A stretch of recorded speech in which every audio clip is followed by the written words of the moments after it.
Fingers crossed. All right, so last we left, you had spent the day reading. Well, first off, you had, on the behest of Jackson and allies, you had, um, for various other reasons, you had decided to acquiesce to Jackson Elias's wishes and visited Professor Merriweather, a professor of literature at Columbia.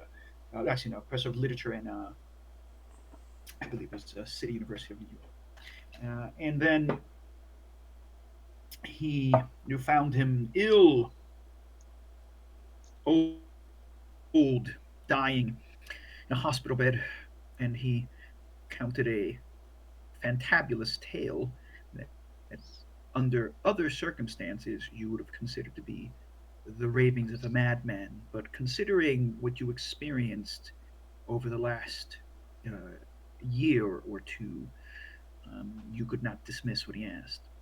Um, and you received a box full of some strange objects and some letters and information in a journal, which you all read through and realized that his wish was for you to take care of something, something which he in his youth and a group of his Columbia University friends, something that they called forth, but yet could not cast down. You've currently, fantastically, momentarily talked your way into the Ritz Carlton on Fifth Avenue and 47th Street, which is one of the premier hotels in New York City of the age. And you have been in the hotel room having yourself fitted for new suits by some tailors and having extravagant meals, all on the supposed bill of a supposed oil magnate, whom luckily Myth Cummings had read about in the newspaper but a couple of days before. Although the newspaper there was a bit of criticism of the gentleman being hmm, a type of boom and bust sort of individual. Um, but nonetheless, the facade is maintained at the moment. And last you knew, you were. I can't remember if you guys had left the hotel or not. You had made a phone call to a library, supposedly in the far across the country in the southwest,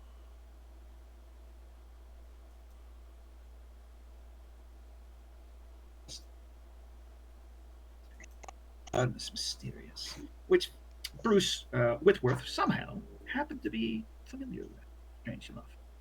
I do believe that Whitworth at some point left to go to his precinct station, lest his absence be overly noticed.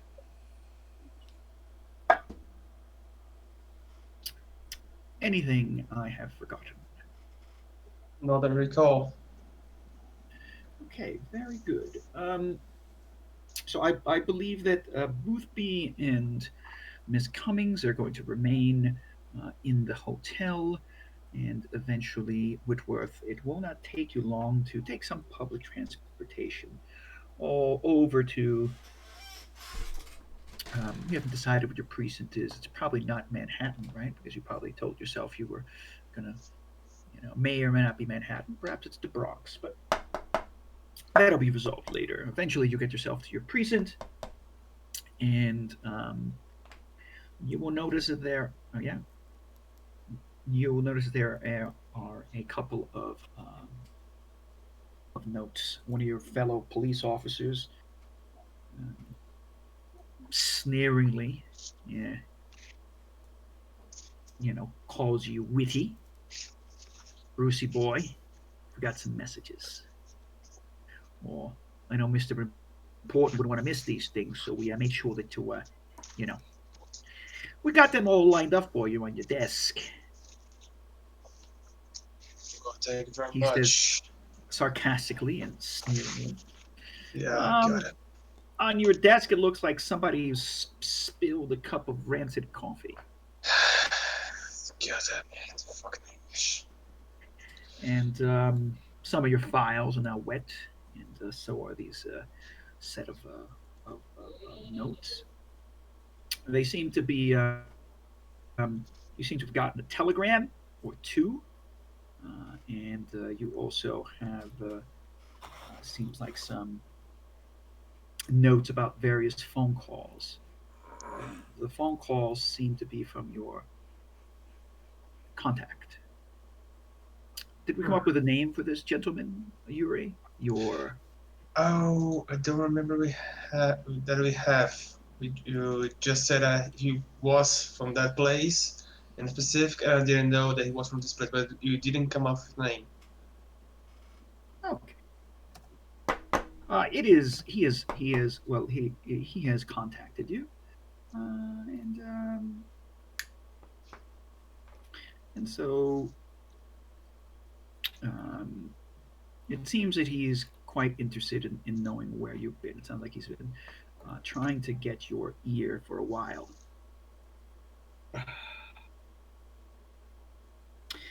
Because there's several, like I said, telegraphs and the notices of phone calls. So that being said, all right, I will quickly go back to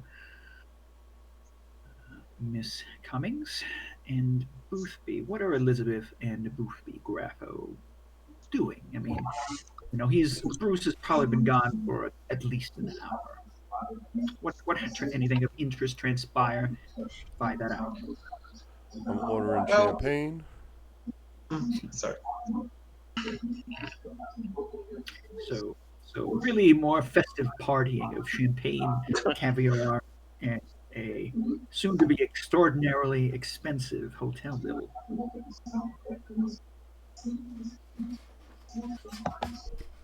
Miss Cummings, what is your I have to check here. I'd like to know what your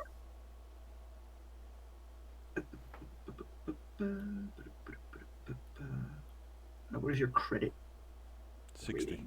60. Okay, you are a woman of good means. Um, Boothby playing his part as the secretary? He better be. I'm sure you're enjoying this lavish meal. I mean, I'm sure I have a feeling Boothby's a rather boom or bust type of guy.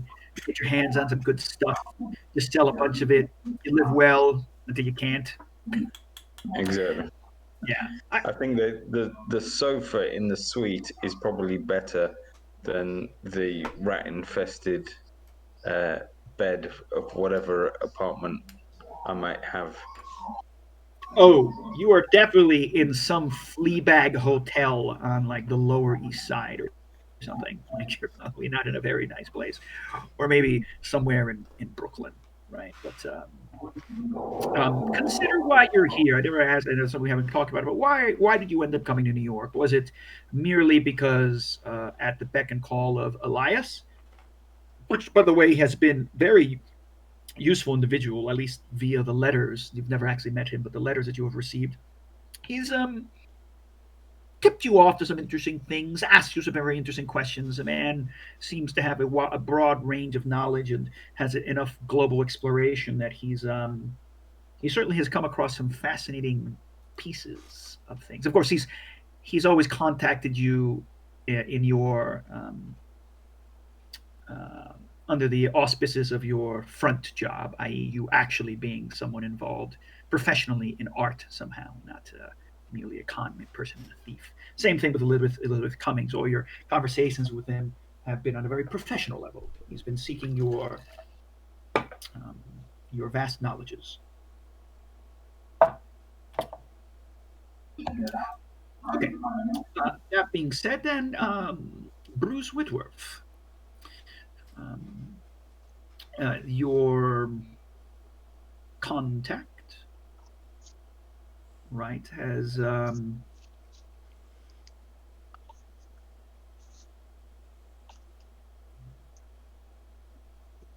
asked you to Yeah. go meet in his office.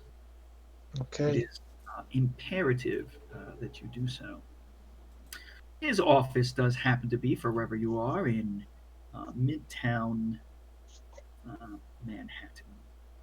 Actually, not, I mean, not far from where you were. But at that point, your superior comes over. And by the way, do you work alone? Do you have a partner? I don't think it would be wise to have a partner,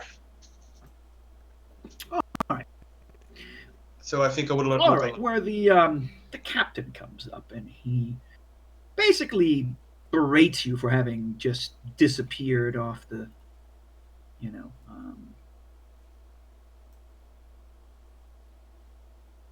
and we will give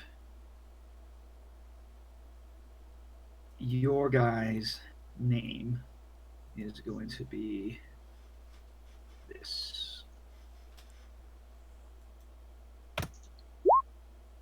Right. Gavin Clarkson. Okay, and he would have been someone.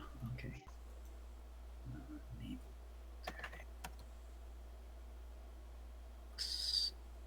Noted. Does my captain say?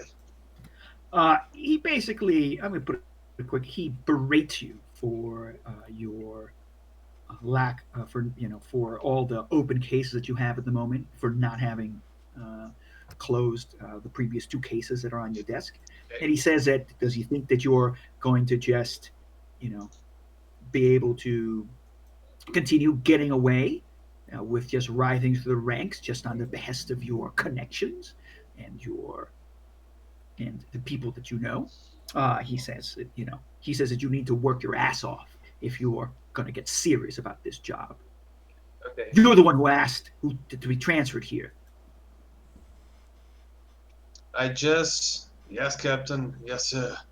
Sorry about that. Yes, sir. Just like he was a drill sergeant, just saying yes, yes, yes. Of course, you're right, sir. But when he does finish, I suppose he finished one time. Yes, he does. Yeah, he Okay. berates you for about 10 minutes. He does this in front of everyone. In the you know near your desk. It's an earshot. He says it quite loudly. Again, he seems to be having some pleasure in it, and everyone else, you could hear them sort of laughing and guffawing, under their breath, or while he does it. Okay. Uh, After I finish that, I would like to send a telegram to Syracuse. Okay, I and would like what? Go ahead. I would like them to go to this Boone Road near Ross Corners. That's a property that Beth Weather did a ritual. I would like to ask them to if they could send someone and see if the house is still in one piece. If they and an excuse I will make for that is I have I don't know um, suspect of someone stole this something important in this property, and the man just and the family asking for insurance or something like that. So I need someone to take a look and see if the house is in one piece. I think okay. I mean, okay. I mean, you could either make a phone call or a telegraph. The Yeah, it just likelihood is that sorry. there's not a telegraph machine in the police office. I have a feeling there wouldn't be in the police station. I'm not Well, sure about it. but I can say to Roll the luck I can to see if there is. That's it. Just roll your luck. See if there's a telegraph machine in the okay. station. I have no idea historically if there would be. I'm just gonna. We'll do this fast. Well, if it is a telegram in the police station, I could send to a telegraph company to go to Yeah, the police station. Give them you could. I mean, you could call someone, or you could call the telegraph company and tell them telegraph this, or you could make a phone call. I mean, this is, it. you do have a Let's act. phone. I mean, Yeah, it may come out of your paycheck. yeah, exactly. That's why I'm not making a call. Telegraphs are certainly less expensive when it comes to these things. Yes. Precisely. So let's say that you, one way or another, you send that off. Of course, you may or may not get an immediate reply.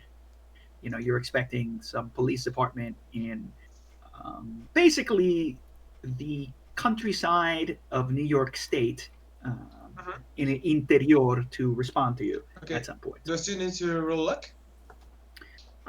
No, no, no, no. That's Okay. it. We figured it out. It's no big deal. So that goes.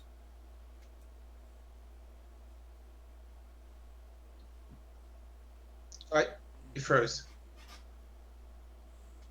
Hello. Quickly go. Anything that you're doing while all this is. Okay.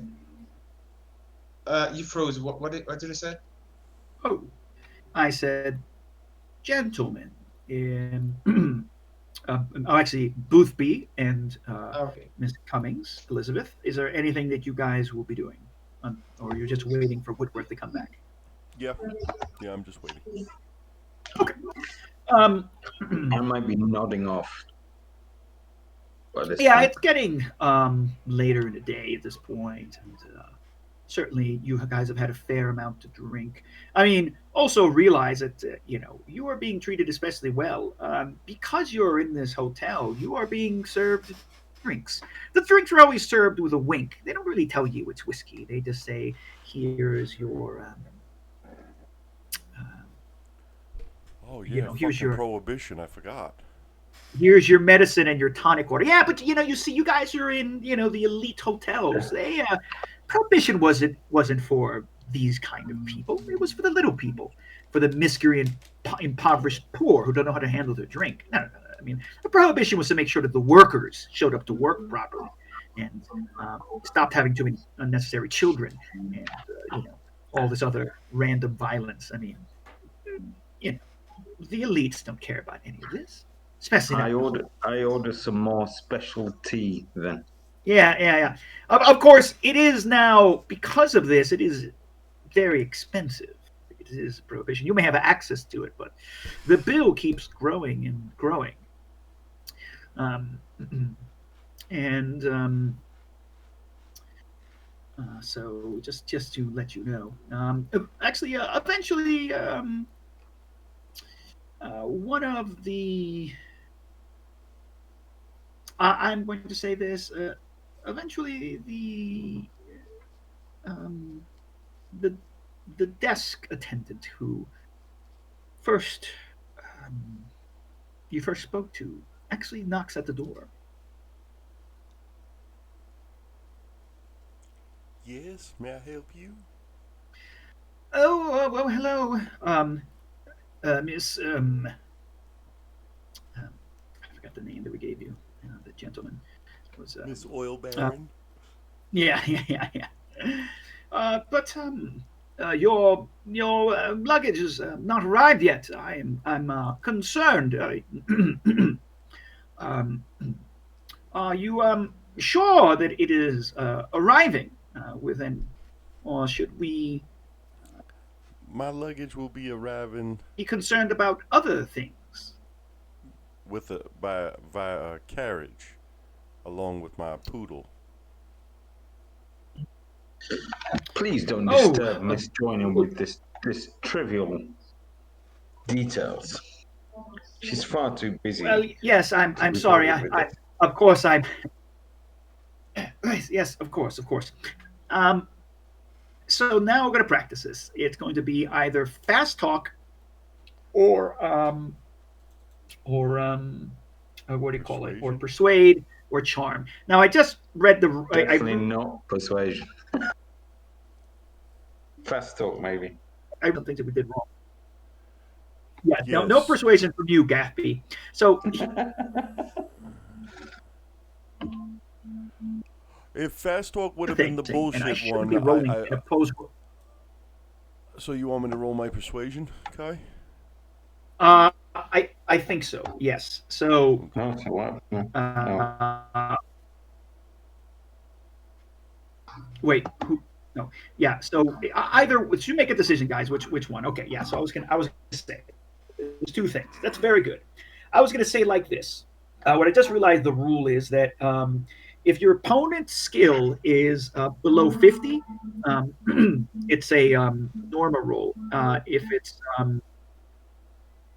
I believe it's like uh, when we do the difficulty rating that you have to be successful with, you always compare it. I have the DM have to compare it to the percentage of that skill of who your opponent is. So the opponent never rolls, but I choose a difficulty level of it according to comparing the percentage. I just wanted to make a point. Both of you get a hard success. The man, he smiles. You notice it's a semi-forced smile, and he arches his brow a bit. Well, yes, yes, of course, of course. I'm so sorry. I'm sure everything will be fine. Um, well, we'll be eagerly waiting your husband's arrival. I hope that he is He might traveling be here in safe. a day or two, maybe 2 days, 3 days the max, but he will be here. Yes, yes, of course. Please forgive me. Um, Continue Mr. enjoying Johnson, yourself. would you please pass my purse? Yes, here you are, Mrs. Joyner. Thank you. And I pull out $2 and I give it to the guy. He, this one, like he actually, why, thank you. He seems very snooty when you give it to him, and then he's like, um, "We will be seeing." He walks away. That might have been a waste of $2.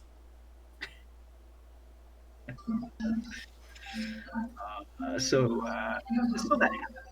No The problem. things are getting a little hot in the kitchen here, Mr. Boothby. Yes, I'll be happier when Whitworth gets back, I have to say. And oh yeah, here it is. I'm sorry, guys. It is Columbus Marion Joyner, who again was a real guy. He was actually just for a little, since I actually ended up doing a bit of, like a fair amount of historical research. He was kind of a fucking con man hustler type, just your type, of course, Miss Simmons. I mean, Miss Cummings. Yeah.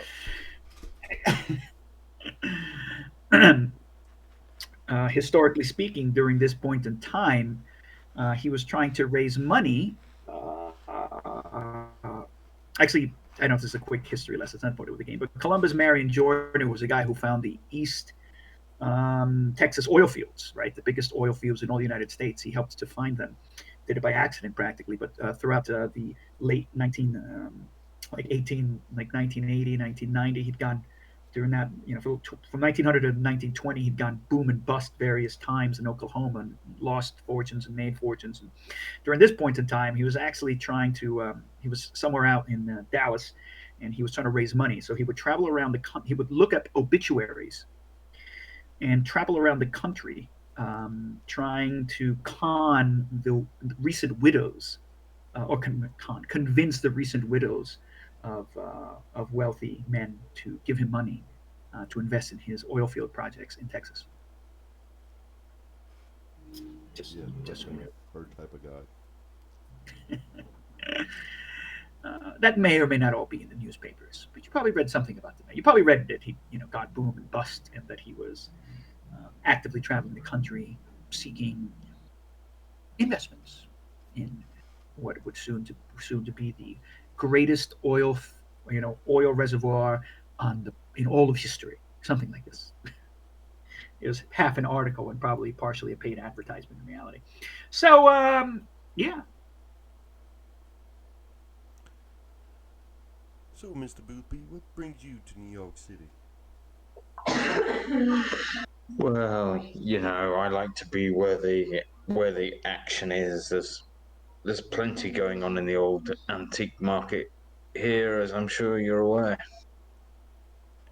Never like to be too far from the action, as it were. Antiques are nice, but I enjoy the art.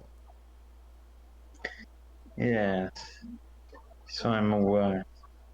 Have you made any Whitworth. interesting discoveries recently? Um, other than meeting that fabulous Spanish boy in Spain, I see. Gentlemen, my internet dropped again. I don't. oh, we just been RPing Kai. Kai, you there? Is he gone?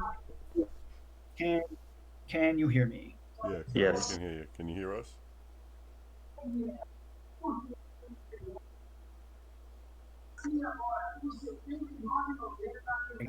For various things, we're supposed to send someone tomorrow. Kai, you there?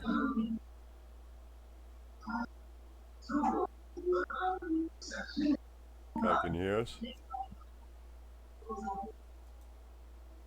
Can you guys hear me? Yeah, I can hear you. Okay. I can hear you. Gentlemen, all right, let's try this again. The last thing I said, I presume, was I was asking Whitworth what he was doing. Oh, after of that, okay, Kai, are you hearing me? Yep, Do you hear me? yep, Okay. Boothby. I can hear you, Boothby. I mean, No, Whitby, Whitworth. Whitworth. Okay. Shush. I sent the telegram. I look at my papers. Is anything important that related to this investigation that we are doing right now in these papers, or just the Absolutely usual not. paperwork? Absolutely not. Okay. You you got about 12 case files that you Oh are working shit! on. For God's sake. Okay, I would be mad at me too for this amount. Uh, do I have the amount of paperwork because I'm slacking, or because they give me too much work to do? It seems that the captain likes giving you difficult cases. Okay, that's He likes because giving you more and more cases. He tells you it's because he supposedly you're supposed to be you're supposed to be a super smart guy. You know, well, your big old college degree and all these things. You should be able to handle this workload, right? Yeah. uh, Us regular schleps over here, you know, who worked our way up through the fucking department, you know, who got no strings to pull.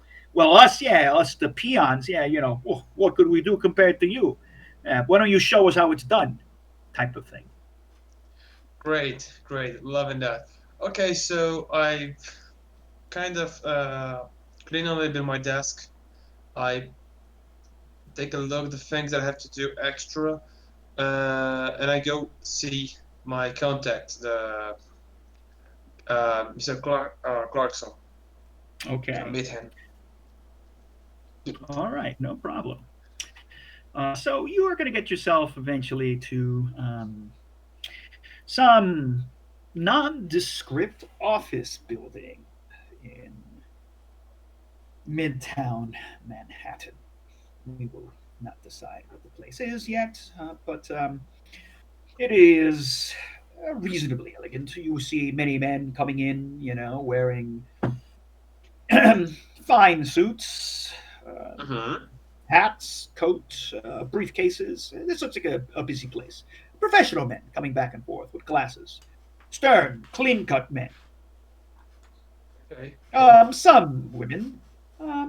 Of course, you might have a couple of um, African Americans, you know, calling you to shine your shoes once you enter the hallway, or who would be interested if you need to run anything. But this is clearly a bastion of um, upper class America, i.e., there are no minorities here Okay. in the As 1920s. expected. Just Yeah. making it. Yeah. Okay, do I And find a guy? so you will Okay. take the elevator up to the 15th floor. And of course, this is a beautiful 19, you know, this is Art Deco, you know, this is, you know, this bronze, um, you know, handrails everywhere and a marble flooring and a beautiful ornate clock, you know, stained glass. It's not over. It's not new. It's not too risque, but it's a 1920s, late 1900s Art Deco elegance, like the Chrysler Building. And you will get yourself up there to the top, and it's a hallway full of doors with frosted glass. Names in gold seems to be like doctors and publishers, and so you're not really sure who is in these kinds of offices. And you have been here before. You've never really seen anyone coming in or out of these offices, quite frankly. But eventually, you get to the office of your retired um, Rear Admiral Gavin Clarkson. And this particular thing doesn't happen to be a government building or anything. Or maybe it is. You don't know, quite frankly. And you walk in, and there's a small sitting room. There is a elegantly dressed secretary wearing thick horn-rimmed glasses, typing away at a mechanical typewriter. Mm-hmm. And ding! Behind is again another frosted glass door, ornate brass knobs. This is elegant couch seating room. It's not huge, right? But it's enough for a small three-person sofa and then an easy chair. It's almost like looks like a doctor's office. Oh, hello. Hello. Hi. I'm here to see Mr. Clarkson. My name Yes, is yes. Bruce Whitworth. Oh, Bruce, I know who you are. She takes some paper in. She's rolling new paper, another piece of paper in. It's a yellow sheaf paper. It's piled with like, brown sort of file folders, right? And green file folders, the old type that like, they're like the accordion files that you have two little cardboard buttons and you tie with string, right? It's ancient stuff here. And she's like, "Oh, he's been waiting for you. He's been trying to get a reach of you for all day. Where have you been? No, Yeah, I've been go out. inside. Go inside. Uh, okay. I'm going inside. I take off my hat and I knock the door of the. There's a door or just walk No, there's through a it? door. There's another frosted glass door. Like Okay, I mean, someone it's a really like door glass. with frosted glass. It's like those private detective offices from the Yeah, movies, right? It's just you can't see inside. It's just frosted glass. there's a There's light thing shining in. reading. Okay, like Yeah, Gavin.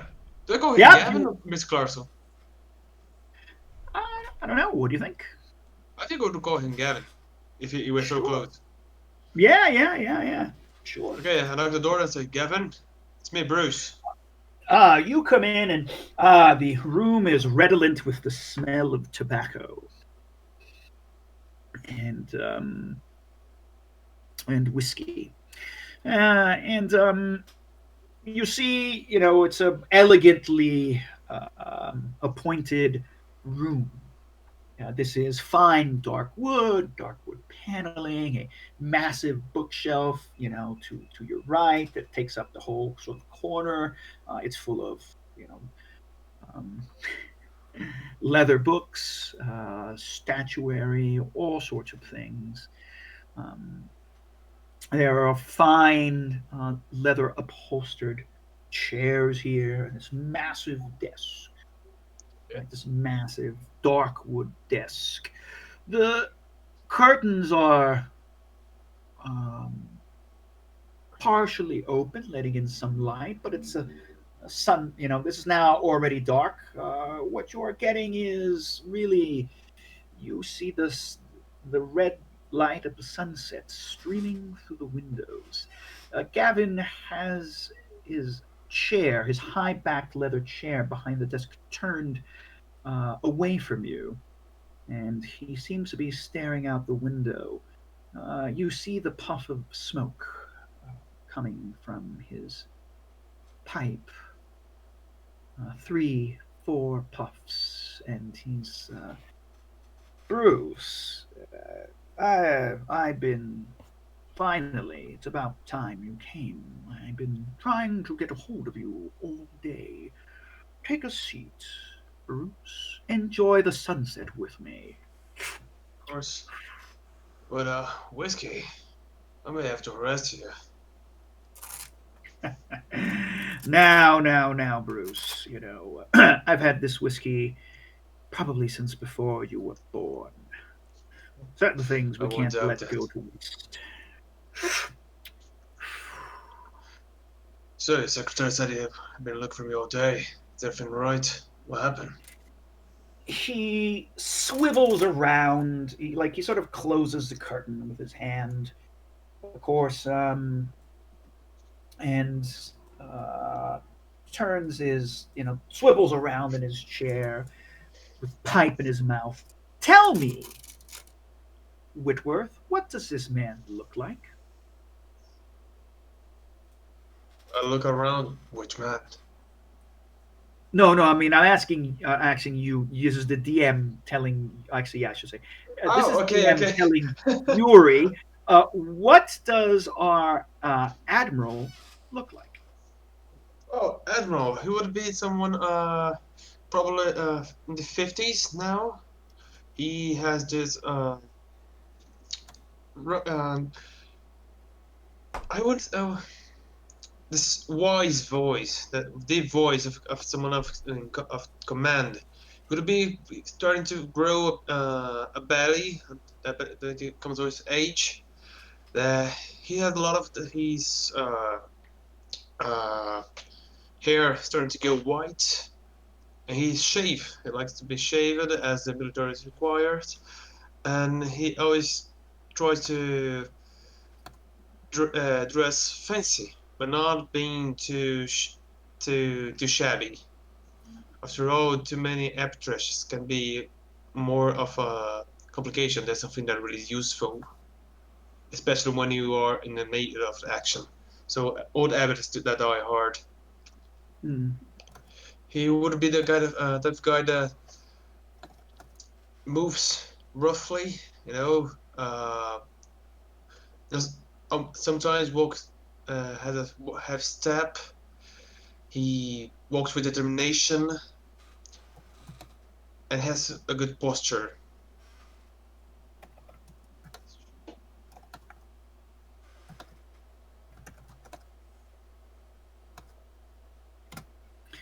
Okay, thank you, Yuri. You're welcome. Boothby and Miss Elizabeth, what are you doing? If anything, I just want to check back on you. I'm definitely nodding off on the Okay. sofa with more specialty. All right, no problem. All right. So, and I would say for you guys too, that the room is starting to darken, the sun is setting.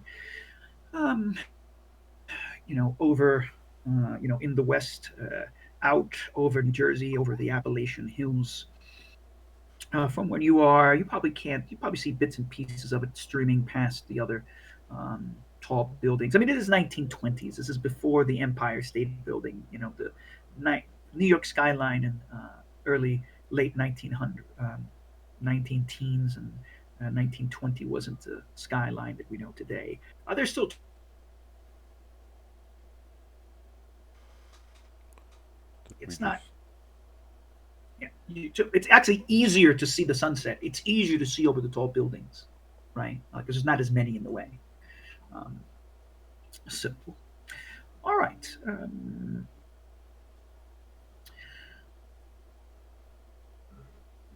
You will, yeah. I mean, your bellies are full of both expensive food and drink, and you're probably all of you are starting to feel weary and asleep, right? So you're sort of nodding off. I will say, unless you want something specific you want to do. I don't think anyone's messaged me because I'm not seeing any messages, so just in case. All right, so um, back to uh, back to Whitworth. Well, yeah. So, how are the cases coming along, Whitworth? Nice speed, Bruce? and I'm quite happy, I must say. They don't get easy on me, even after all this time. Uh, I just lose life, enough to be crying about spilled milk right now. Enough to complain. I like my job. I like the cases. It's just what makes part of life. Well, I hope you're enjoying yourself. You know, your father pulled hard for you to get a job on the Upper East Side. You decided Right. otherwise. Uh-huh. Well, we know. Well, that's all water under the bridge, Brucey. Bruce, don't worry about it. I understand. You didn't want some cush job. You wanted to see action, like you did in the war, like we talked about. You wanted to be out in the street, making a difference. I Oh, understand. Don't worry, I'm proud of you. thank Oh, you. by the way, the have you made any headway in that case in the Brooklyn shipyards? Oh, the broken shipyards. Yeah, I've been taking a look. Do I have it been taking a look, okay? Roll luck. Okay. Oh, shit. Maybe you did, maybe you didn't. You Ooh. have I don't remember this. absolutely haven't I, fucking touched that case file. And now, just to let you know, what I mean by these are the Brooklyn naval yards, yes, where they build ships for the Navy and have oh, been for 100 years plus. okay. Can I change my line? Um, you can. Okay. So I gotta come honest to him. The Brooklyn shipyard. Is this one about the corpse? Yes, Bruce. Yes. Okay, I didn't touch it. It's okay, Bruce. But it's important that we find something more about that. It's special, if you know what I mean. And I hope you don't forget. I still need a report on Sergeant Marrow. Of course, couldn't take it today. It's a fin about that. So uh, there's another reason why I've actually I think I'm getting the New York voice. There's another reason why I've called you in, Bruce. Bruce, I I understand that well, Bruce, as you know, I have many contacts, different contacts. They're all part of what I do and what we do here, Bruce. You know, to keep the country safe. I think we share, I know we share a mutual friend, the author Jackson Elias. He has been a man of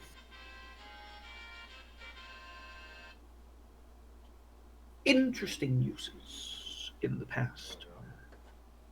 As a matter of fact, I'll say that you didn't contact each other by accident. I made sure that you were put on cases where he might be useful.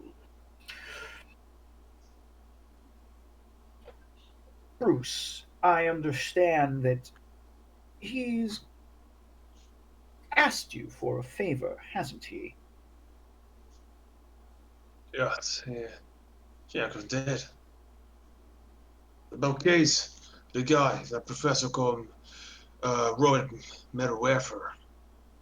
Just died, Yes, I yes. believe. Yeah, he died today, I believe.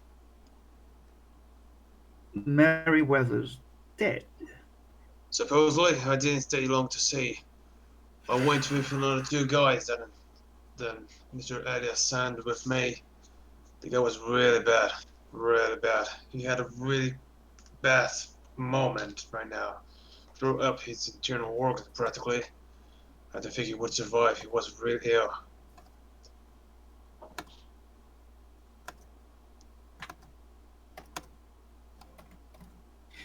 Give me a second, please. Of course.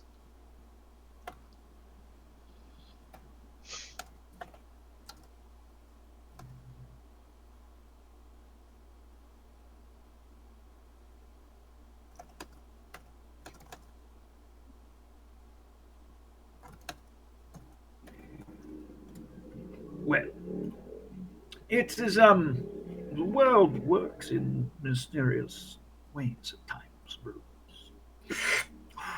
Bruce. Meriwether was known to be.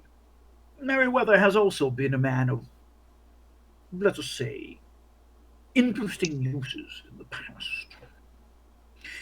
He has been a patriot for his country in ways in which few will ever understand. It is concerning. Um, Whitworth, concerning Meriwether, Whitworth. Whitworth, is there something unusual about this situation? It seems that Meriwether tried not to involve me. Now, not that he need be, but Meriwether is someone on the payroll. Oh, got it. So, you need me to take some friend important for him, imagine. What is this all about, Well, apparently Bruce? had a small house by, what's the name again for that place? It's about my mind. In Syracuse, if you reminded. Around this corner. It's a farm property on Bourne Road near Ross Corners in a village west of Syracuse, New York. I already sent a telegram there to see it, ask someone to take a look at the place. Apparently he has, like, released a demon inside the place. What is more concerning is that the book that he scribed in his notes, by the way, he left some notes in a weird sarcophagus gold box. Uh, they made one like he was part of a code, something like that. They released the ghosts, something with him. I didn't shoot, but I thought it was interesting because the book that he said that he used to make notification is someone that I already saw previous some of my previous cases of someone that was I was like a code interested. And you know I'm What quite interested in the code things. So yeah, that's the thing going. what book is this, Bruce? It's I believe it's Latin. It's Verminus Mysterious. There's two eyes. Is the Vermis Mysterious. There's a D first. But none of the TH. Just for D. Don't know Yes, why. yes, of course. Well, he kind of he turns away from you momentarily. Bruce taps his pipe on the ashtray, reaches into his fine suit, and pulls out a little leather pouch of tobacco, starts refilling his pipe, takes out a nice lighter. Bruce, this is all strange, don't you think? It sounds like Merriweather has lost his mind. Yes, Bruce? These I would things don't think happen, right, Bruce? I would think that if it wasn't for the coincidence, and I don't believe it's actually coincidence. Bruce, I don't know who these other people are that you have found yourself with called by a. I suppose they are also friends of Jackson Elias, one way or another. Be careful of Right? who they may be. Keep an eye on them. They may be useful, or they may be not. Oh, the preview weren't so useful. But I know how. Keep things close to your chest, Bruce. Loose lips sink ships, remember. Now, I'm very interested about what this whole Merryweather thing is about. I want you to figure out what's going on, and I'd like all the materials associated with it. Of Yeah, that's course, gonna be quite a if problem, actually. why's that, Bruce? Well, the case is not my jurisdiction, so I cannot exactly take everything to my possession. And I've unfortunately had two other companions that I have been settled with have all the Okay, material. Bruce, you'll figure it out, I'm sure. We need to understand exactly what Merryweather may have been involved in. I can't say any more, Bruce, but I'm just going to tell you to keep your eyes out and be careful. There are certain dangers in the world that the Navy cannot always prepare you for. Just keep an open mind, Bruce. And if you find anything, try and make sure the reports mention nothing unusual. Bruce, keep a tab on things. You know my number. Call me in case any trouble. Well, of course, no But you problem at all. know, you've got to keep it quiet, Bruce. You know the code words. You can't say anything over these lines. Well, he gets up. He's like, I think you have, he comes over to you and he's like, he gets up and he sort of gives you like a hug, goes, pats you on the back. Good work, Bruce. Good work. Well, I can wait for the report about the Brooklyn Yards. So you get on this. This is could be of interest. But remember,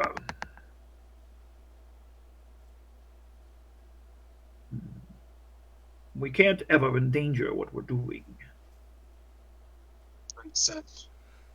We do our Of best. course, I know I keep things unclear. I'll explain everything soon enough, Bruce. But I'm glad that you trust me. It's okay. It's okay. I expect you, man, of your degree to have this kind of behavior. Good. Well, get yourself to wherever you need to be and be careful and try not to and don't remember the most important thing you didn't see is my whiskey. Of course, Gavin. Enjoy. Good to see you back, friend. Have a good night, Bruce. You too. Okay, so you guys doze off. And eventually, Bruce, I'm going to assume you're going to make your way back to the hotel. Not yet. I'm going to the police station, take a look at this Brooklyn shipyard. I have to come around my leg. All right, then that's going to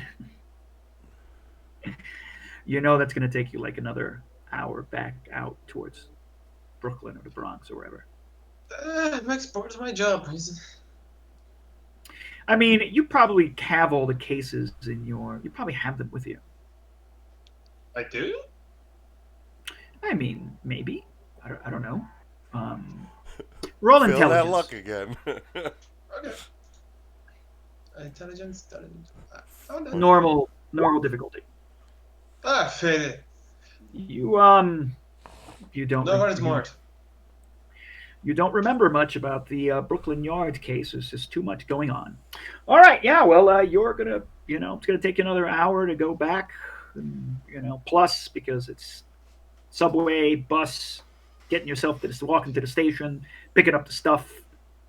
I mean, what are you going to do with it? You're going to take it back to the hotel. You're going to go to your room. Like, what is your end plan here? What do you want to do? Please, Okay, my please tell end me. plan is this. I'm going to the police station back to get these things through. I'm going to look at the shipyard thing. I'm going to see what the fuck this Sergeant Marrow that Gavin asked me about, and why I'm doing this travel. I'm going to put my mind to work and try to think about the two fellows that have been along. Now that Gavin brought all these things up, and he interested in about the subject and concerned about that, I'm going to think about Goofy and Cummings. Did I notice that Cummings didn't have the pink fingers?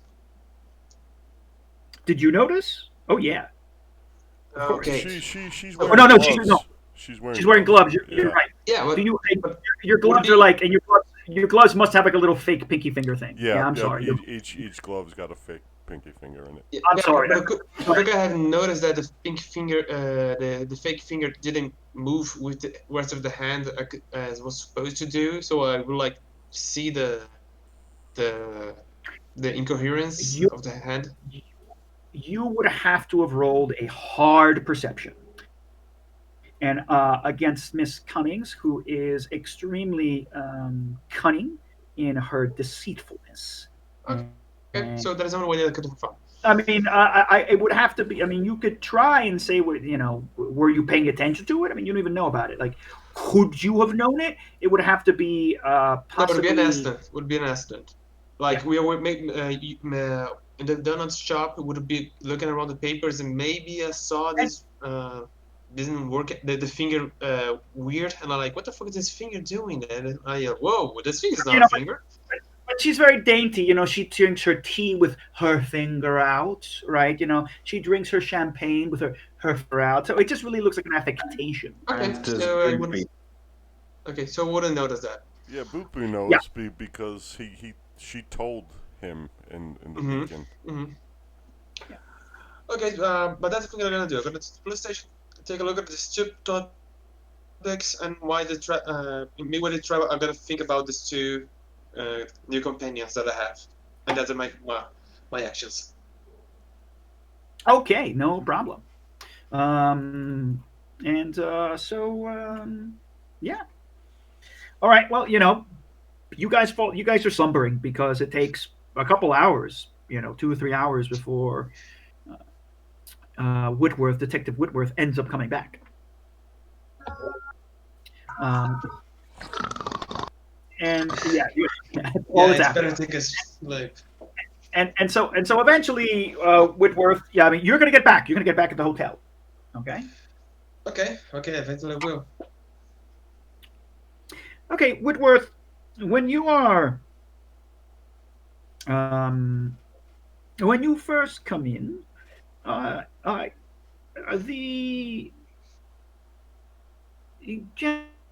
gentleman who first booked you at the front desk is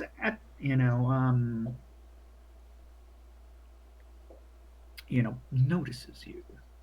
I mean, this man is very, prim and proper. He has a thin pencil mustache. He's dressed impeccably, um, white gloves and a very nice suit, tuxedo actually. And he comes over to you and he says, "Oh," and at first he doesn't.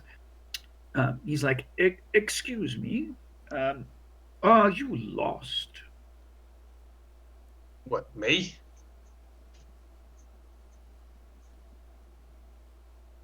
He's asking that to me? He's asking it to you. He comes up to you. He's like, "Now, excuse me, sir, are you lost?" No, I work here. You, sir, do not. Don't be ridiculous, sir. You certainly cannot work here. I know every employee of this hotel. It is my job to know, sir. You certainly are not employed by the Ritz Carlton. Not in Wait, that I'm shabby at jacket. I'm at the police station or at the hotel? Oh, no, the hotel. You've gone back to the Oh, hotel. okay. Okay, okay. We narrated Sorry. all that stuff. It all happened. I don't want to spend like another 3 hours talking about you go back to Yeah, the okay, police okay, station. okay, You're okay. at the fucking hotel. No, now I got it. Now I got it. Because I was what? Let's get the party together. Okay. Okay, so you're Uh. at the hotel. The guy at the front desk who signed you in Okay. Okay. comes up to you like a dick and says, "Who the fuck are you and what are you doing here?" Essentially. Okay. I'm work for one of your. What is the name for who stays in a hotel? Guest. Like A guest. you don't want to get. Thank you.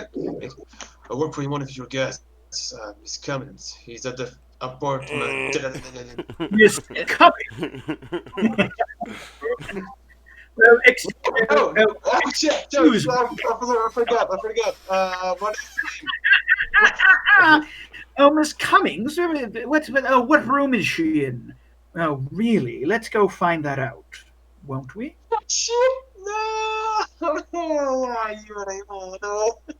I will let you Uh, roll. Yeah, yeah, yeah. Oh, what's the matter? What? Oh, you weren't supposed to say that, were you? I How about won. Shit. Okay, what I have to roll to try to save my skin now? Ooh, that's difficult because you may roll a luck check. For example, there are a couple of things you can try and do here. You can try to fast talk this gentleman. You may try to persuade this gentleman. You may try to charm this gentleman. You never know. Okay, okay, let's let me Or follow you my could roll for persuasion score. or you could roll for a luck check, hoping that um, the Sorry perhaps about that. the kitchen explodes or something. Although it'll be an extreme luck check to see if anything distracts this rather attentive hotel maitre d'. Okay, it's gonna be extreme if I use luck. If I use fast talk, it's gonna be a normal one. No, no. Anything here is going to be quite hard. Fuck's sake, God. Okay, I'm gonna use luck. Oh my god, oh my god, why are Luck, you luck luck, is gonna motherfucker? luck is gonna need an extreme roll for you to have something happen. Okay, but fast is gonna be a hard can one. can he add his luck to his rolls? You can burn your luck if you want, although that's gonna be all the luck for the scenario. Remember that. Uh, okay, I need this telephone, so I'm gonna use fast talk and use points of luck. That's how it works? Indeed, that is something you could do. That is Okay, certainly how you would approach. okay, so I'm gonna try to like no, I mean there's another contractor. The name of the Anthony gave to Miss Kenneth fakely, and I'm gonna can I roll fast talk? I mean, yes, you could. Again, you could try fast talk, Okay, and it's going to be How many are you gonna add to it, Yuri? yeah. so I can choose a number. What is the mechanic? That's what that's what So, I was confused. so, so, look, you have this ability, which we used last time, that essentially says that you can burn your luck, right, in rolls. Instead of just having a specific luck roll, what happens is that you can I can burn it.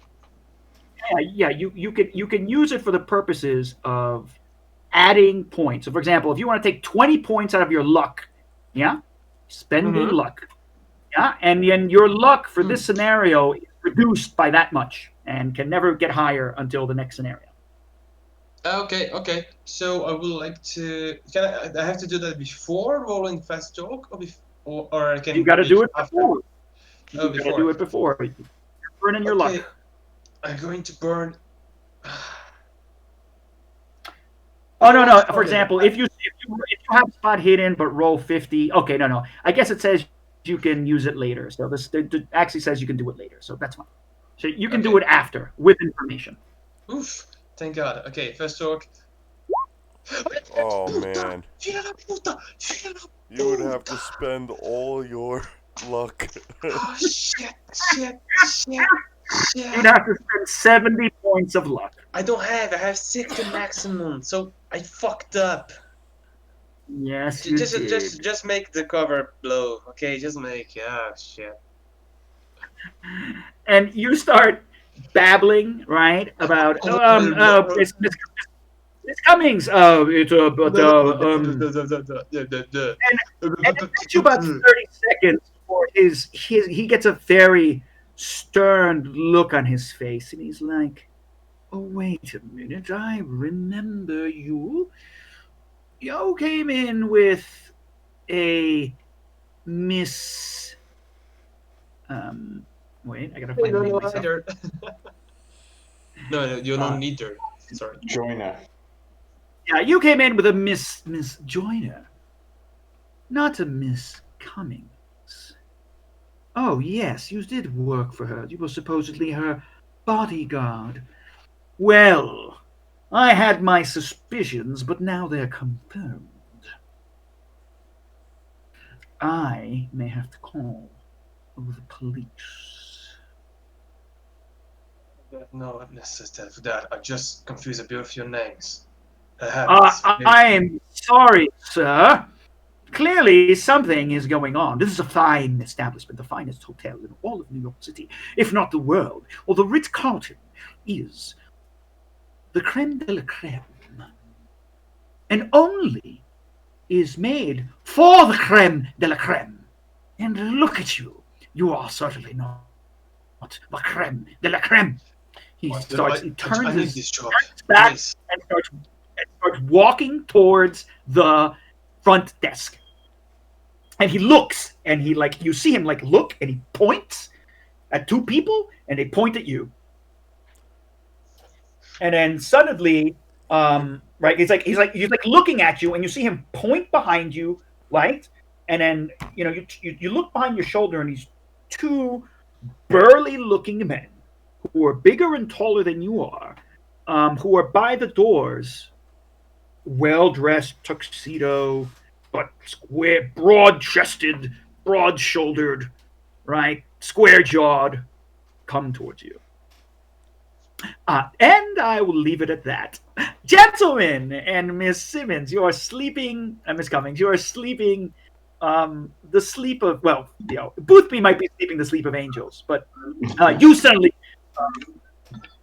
become awake, Miss Cummings, drenched in sweat. Oh my goodness. I get up, I go out, I have a cup of coffee in the common room. You feel disturbance in the force. Oh, I my want to goodness, go what for is it take a walk, but coming? Boothby, the clinking of fine china and the burbling of water awakens you. Jesus Cummings, I was away with the fairies then. What the hell is going on? What time is it? It's I dark in here. She's just turned on the light. It's nighttime. would you like a cup of coffee, Mr. Boothby? Oh, yes, please. Where's Whitworth? Is he not back yet? The man has not arrived yet, and I'm not one for waiting. Well, what's the plan? Uh, After my coffee, I'm gonna get dressed, and I could not. I had a terrible sleep, so I figured why not start the day, even though it's nighttime. What time is it? Like 3 in the morning, guys? 4 in the morning? Oh, wow, man. I don't know, man. You guys spent, by the time you got to the hotel, I mean, it must have been late afternoon, shenanigans and drinking. And, I mean, Bruce, Bruce has gone at least 3 hours. Sunset, this is summertime, so sunset must have been, it must be like 11 o'clock, maybe, yeah, it's almost perhaps getting towards midnight. It is a city that never sleeps, though, even in the Yeah, 1920s. yeah. The height of the flapper age.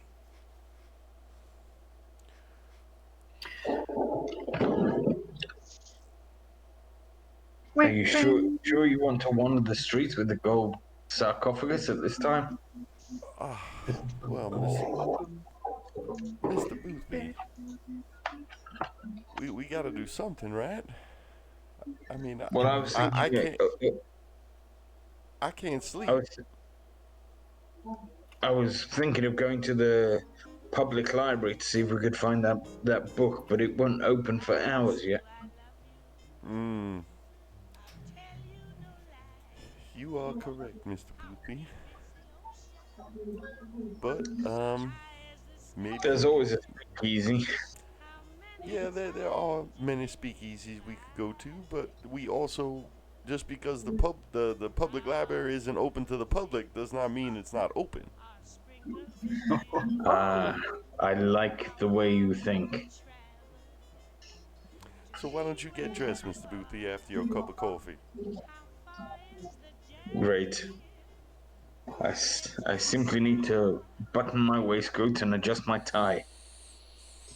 There's a washroom in there. Oh, if I must. You smell like Just bourbon a and lobster. little I bit think you behind must. the ears, I guess. Oh my goodness, they have free cologne in here. So, Yes, you are starting to get a bit rank, Mister Boothby. so he pockets the free cologne.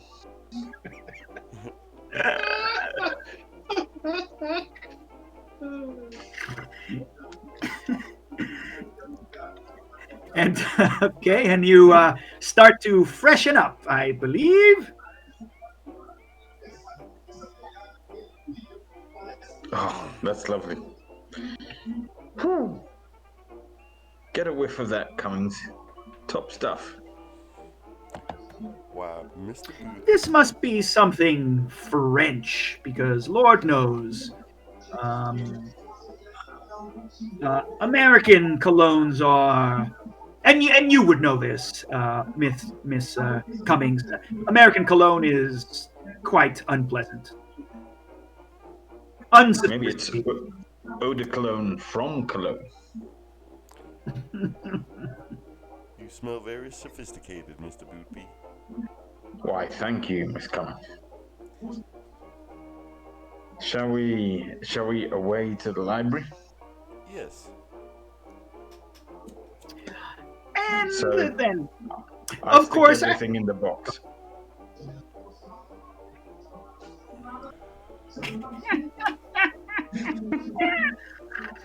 oh goodness. And so, you guys come out, and as you're coming out, you see that the hallway is already starting to get filled. As the many inhabitants of the hotel start coming out.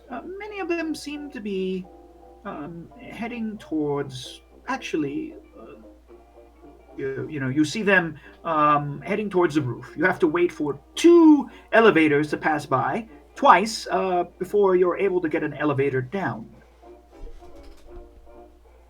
And I would say, wait a minute. Oh yes. What floor are we on, Kai?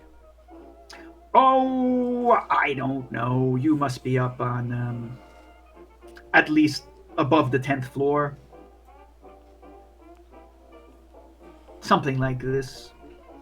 Mr. Boothby, would you mind taking the stairs? Well, if we must.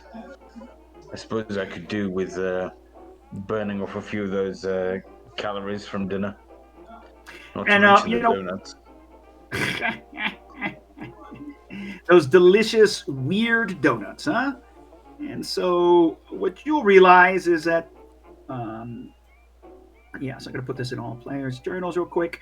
Yes, it seems to be some sort of extravagant goings on, possibly upstairs. You see a wealthy selection of various individuals, all of them immaculately dressed to the nines, both elegant older middle-aged people and some of those new age flappers. taking the elevator, laughing, tittling, all with drinks in hand, of course. And I'm just going to add some little things here. I forgot to make these handouts, so I just give you an opportunity to take a look at what things look like in the Ritz-Carlton, since I did a little bit of research. 1, 2, 3, 4, 5, 6, 7, 8, 9, 10. Yeah, you're probably midway up in the Ritz-Carlton.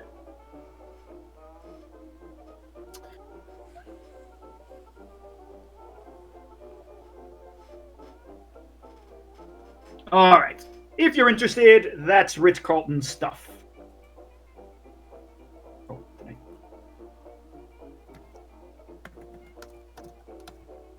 Even back then, those chairs are probably comfortable as hell. Yeah. This is the kind of elegance in which we are speaking about. And this picture that you see here is extremely attractive surroundings of the roof-guarded restaurant of the Ritz-Carlton Hotel, New York, in which dancers, blah, blah, blah, something, I can't read it. So you may see men in tuxedo, women in so this is what this stuff looks like. So if you do take the stairs, it's going to take you a while to get down. And my goodness, Boothby, you are going to be huffing and puffing and sweating by the time you get downstairs. So much for that cologne. I'm sweating like a pig already. Yeah. Oh, you're cleaning yourself with your handkerchief. Oh God.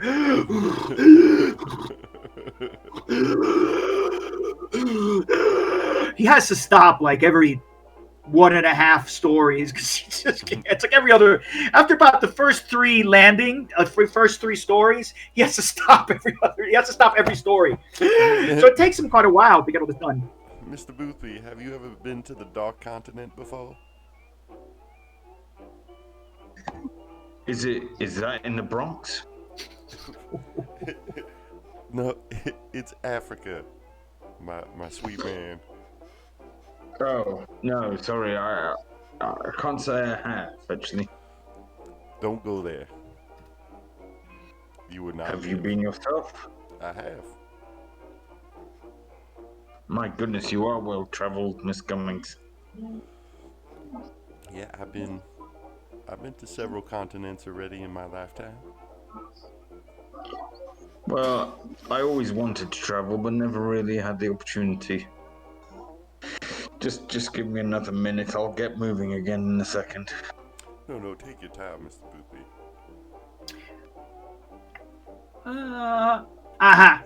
So what you would have had, I'm going to say, by the way, this is funny. Wow.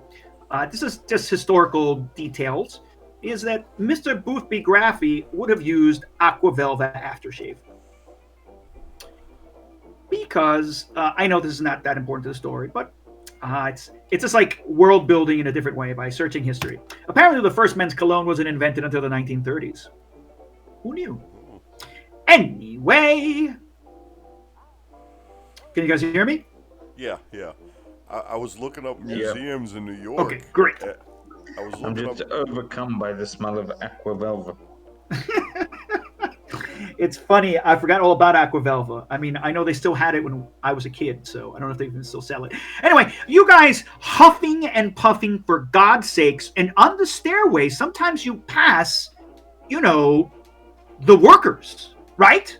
You pass some of the maids and some of the cleaners, and some of them are having like quick smokes in the stairway, and they see you and they get all fucking flustered, and many of these, workers here some of them are, as you would say in the 1920s, colored or African Americans.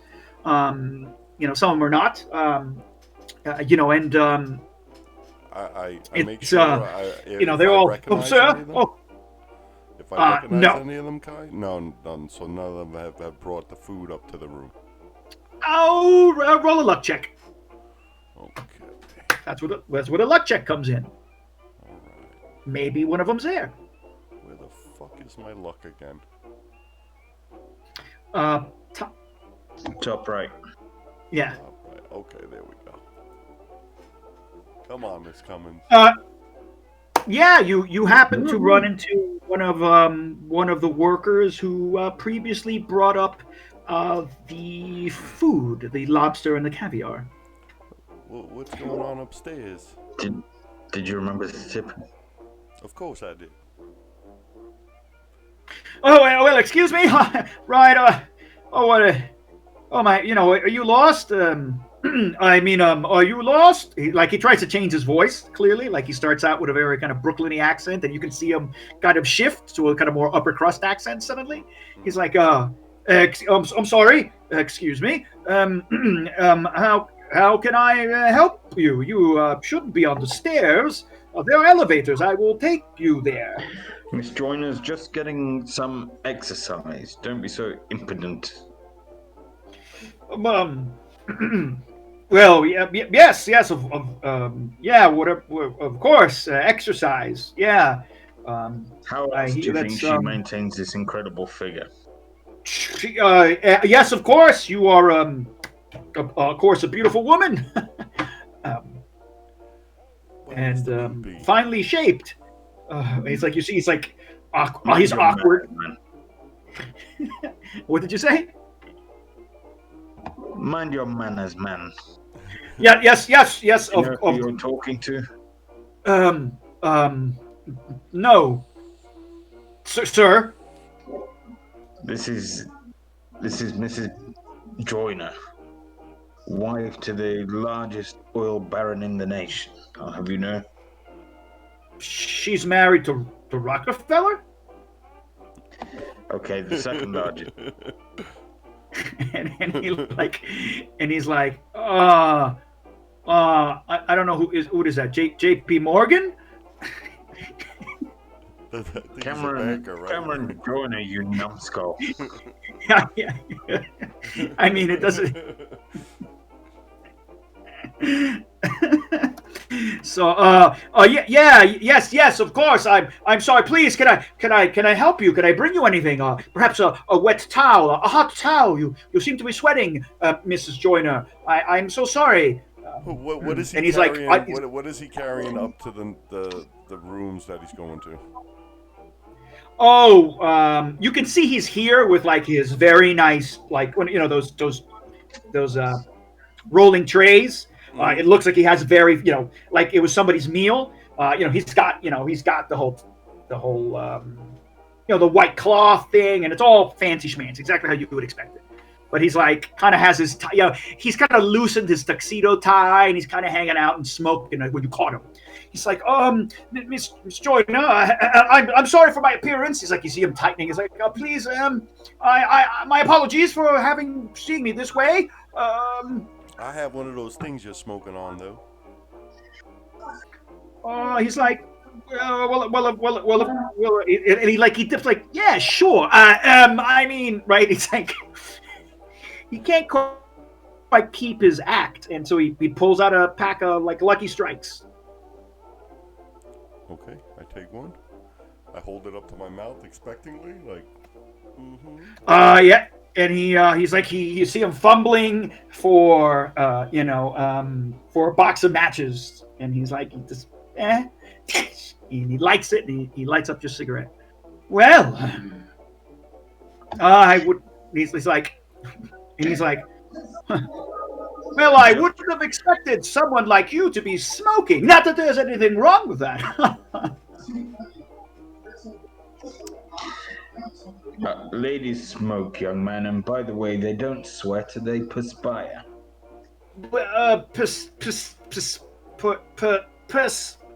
Pecker? He's like he rolls over it a couple of times, and he's like he spits it out. Perspire, perspire. It gets the accent correct. The sort of New England standard accent of the American movies. He's like, is there anything else I can do for you? No.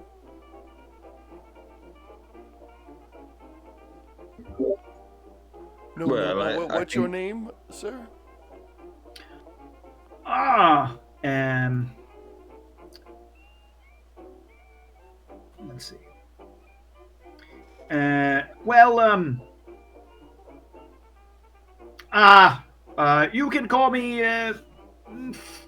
Fred. Fred. That's a Yeah, lovely name, Fred. thank you. Um, yeah, my name, my friends, they call me Freddy, and he stops himself. I mean, some people call me Freddy, but that of course is childish. I'm sorry. Freddie, would you mind escorting me and Mr. Boothby downstairs, please? Yes, of course, of course. I will. Um, uh, do you want to take the stairs, or should we take the elevator? Yeah.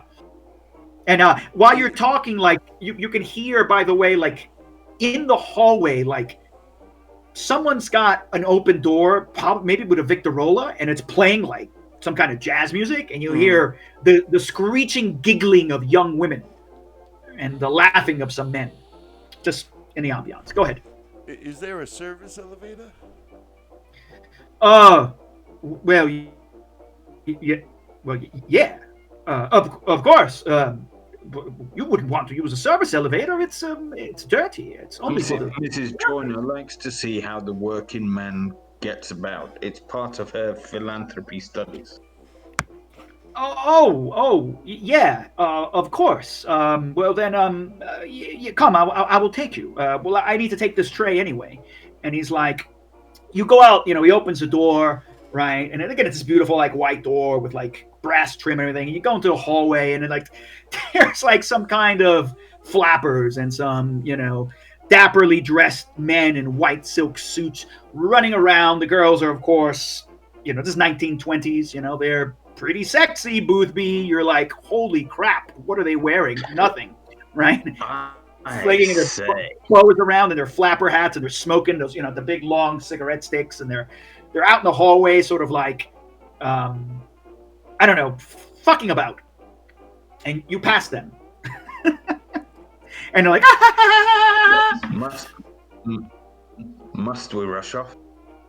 No, no, Mr. and then Boothby. I don't think we should. and then one of the men bumps into the tray, right, and he turns around and like he says, "Oh, what have you done? Look at this! You stained my jacket, you idiot!"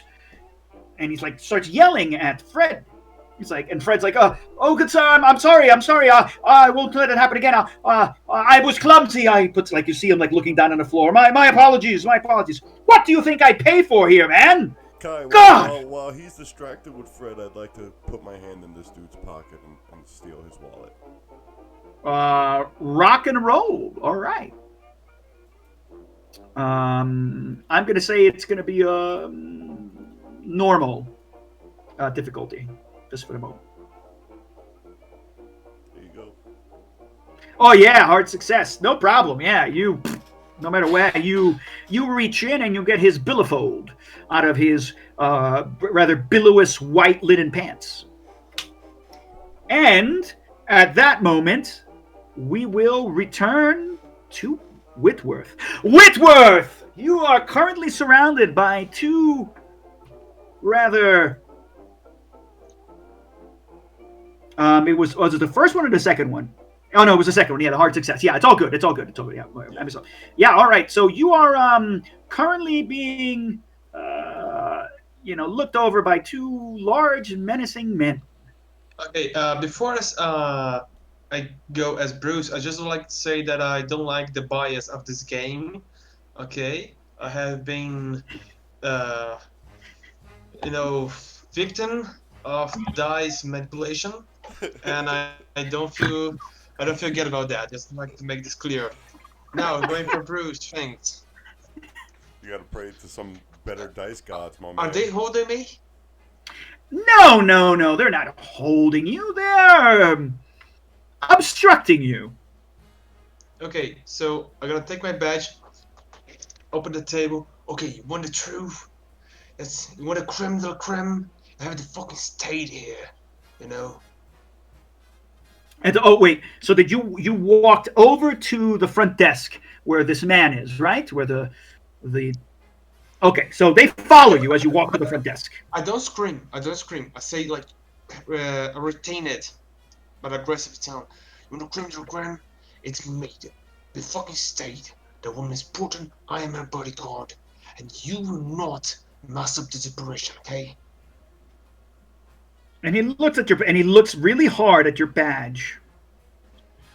You're I'll gonna let have him look as much as he wants. you're gonna have to now. Are you gonna do? Is this a this is not a fast talk now? This is a persuade. What's your persuade? Or you can fast talk. Your choice. I want to persuade. I want it to be a long time thing. Okay, Can I or roll? rational.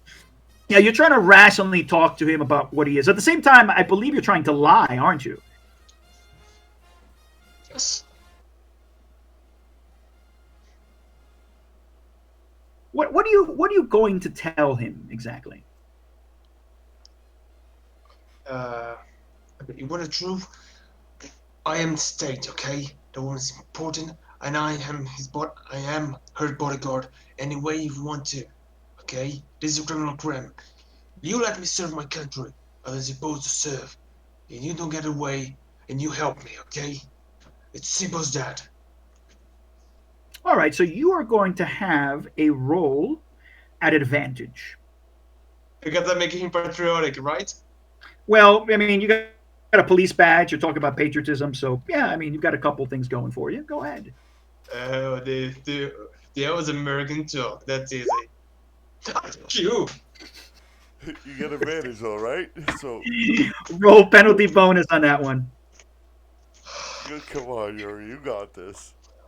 It's You are okay. That is the number of dice. What do I put no here? no. Roll, you see where it says roll penalty bonus? Just roll it. Yeah, yeah, Just yeah. click on it. I click on that and open another window. Oh, Input that value, number of dice. that's because you didn't do what I told you, which was to turn that query thing off. All Oh right, so shit. just input one and then the next question is going to say bonus. So just do that. What run bonus? Yeah, the next box asks you for bonus. Okay. Okay, roll it. Oh, okay. The next box. Yes, it asks you Right. two sets of questions. Mm-hmm. It's not going. Okay, it's Yeah, going. The- You did it. 35. Ooh, okay. Well,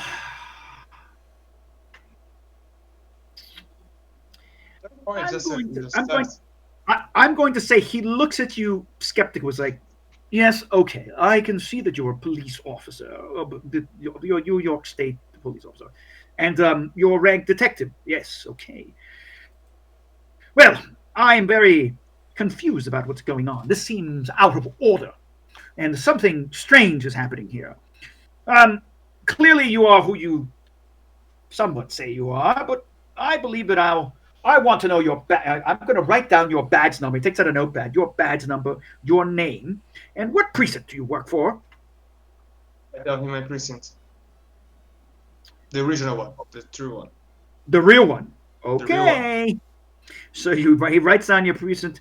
Um, First, I will be calling your precinct and see what the matter is going on here. And furthermore, what is going to happen with this Miss Cummings? You say she is? Yes, is that who she is? Am I to suppose her husband will not be arriving anytime soon to pay the bill? Well, and by the way, you won't get anything from the commissioner. There's enough secret. Oh, this is a discreet. It's off the books, you say. Oh, I see. This is not official police work. You've hired yourself out for private security to someone who doesn't say who has here under an assumed name. Is that correct? So, am I No, to it's not. understand that you are a police officer who is what working for a criminal organization? Fast talk or persuade? Persuade. Can I say It's going something to to be him? it's going to be at advantage. Okay, can I say something to him to try to make it like a better case for me? Sure, go ahead. What do you want to say in response to what he just told you? Look here, he's younger than me. Oh, yes, yes, yes. He must be. I mean, how old are you? I'm 34, 37. No, no, no. Actually, he's like. Oh, he might. You're not sure. He looks like he's slim. He might be your age. His hair is slicked back, greased up, pencil thin mustache. He's big. It's kind of like a long eagle nose. Maybe he has kind of almost more wrinkles and he's like kind of a permanent scowl in his face. I look, I crossed my arms and I looked at that him. That's him. Uh, that's him, man. The thing is that it's not because I know of breeding that I'm mercenary. Okay, some things have to be done of greed for security of testimony or the other people. Now you are putting that yourself in the situation, not me. That's a simple thing. She has the money, she gonna pay for it. Don't worry about that. But I'm not a fucking mercenary. Don't call me a traitor. Okay, roll your persuasion check. At advantage again. Puta! Filha da puta! Filha da puta! Suck that shit, man! Oh! That'll work. Oh, he fucking died! Oh, yes! Suck! He seems momentarily. He's ashamed, that's what he is. He's like, Sorry. well, this is all very unusual, but if this has something to do with foreign spies, then of course I understand. Well, but I believe that we need to be careful about how this is happening. I will have to explain yourself how you're going to, who is going to pay for this bill. It can't just go away. But I'll hope that you, um, I will let you do your work at the moment, but I will keep an eye on you. Says, and and the two guys are still two hulking guys are still kind of looming over you, and he like snaps his finger, he points at them, and yes sir, yes, and they walk away. Uh, and at this, what are you guys doing upstairs? So are we joining the youngsters and You they're you you drinking you and can. dancing, Mike? I mean, if you We're want, having a shindig.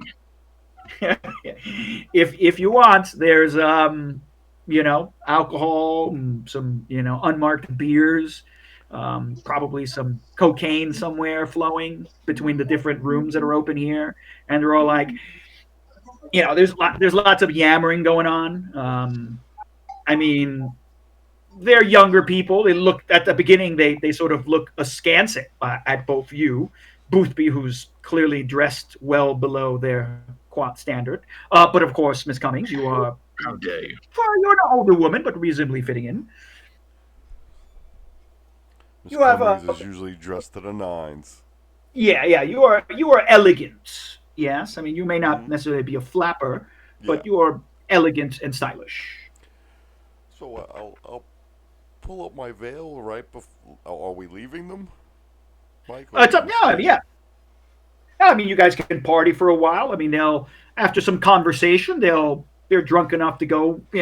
Like they're surprised at uh, they're drunk enough that they stop being skeptical and they let you join in and you share some cigarettes and some drinks and all the while there, Freddie's just kind of smiling nervously and uncomfortable. Oh, please! You see him like trying to stop a vase from falling over. No, please don't touch the painting. And like he's like trying to keep some sense of order. He's like, and every once in a while you hear him drop into his actual Brooklyn accent because he's too nervous to be able to keep up his attempt at a fake accent. Freddie, make sure that the ashtray stays very close by me. No, yeah, yeah, yeah, right, right, right. I mean, yeah, yes. Oh, God, this is so hot. Oh, forget it. All right, yeah. Look, this is how I really talk. All right, yeah. I don't. I'm not one of these snooty people. I just, I'm sorry. I got to keep my job. So please don't say anything bad about what I'm doing here. You know, Freddie, nice, don't Mister worry Freddie. about it. Your secret is safe with me. All right, thanks, thanks. Freddie, do you have many friends who you work with here in the facility? Oh, yeah. There's a bunch of people here. Yeah, there's Sal and Jimmy and Sally and some of the brownies. They're So, all right. lots of people you trust? Well, I mean, I don't know. Trust is a big word. Maybe eh, don't completely not trust. You know what I mean?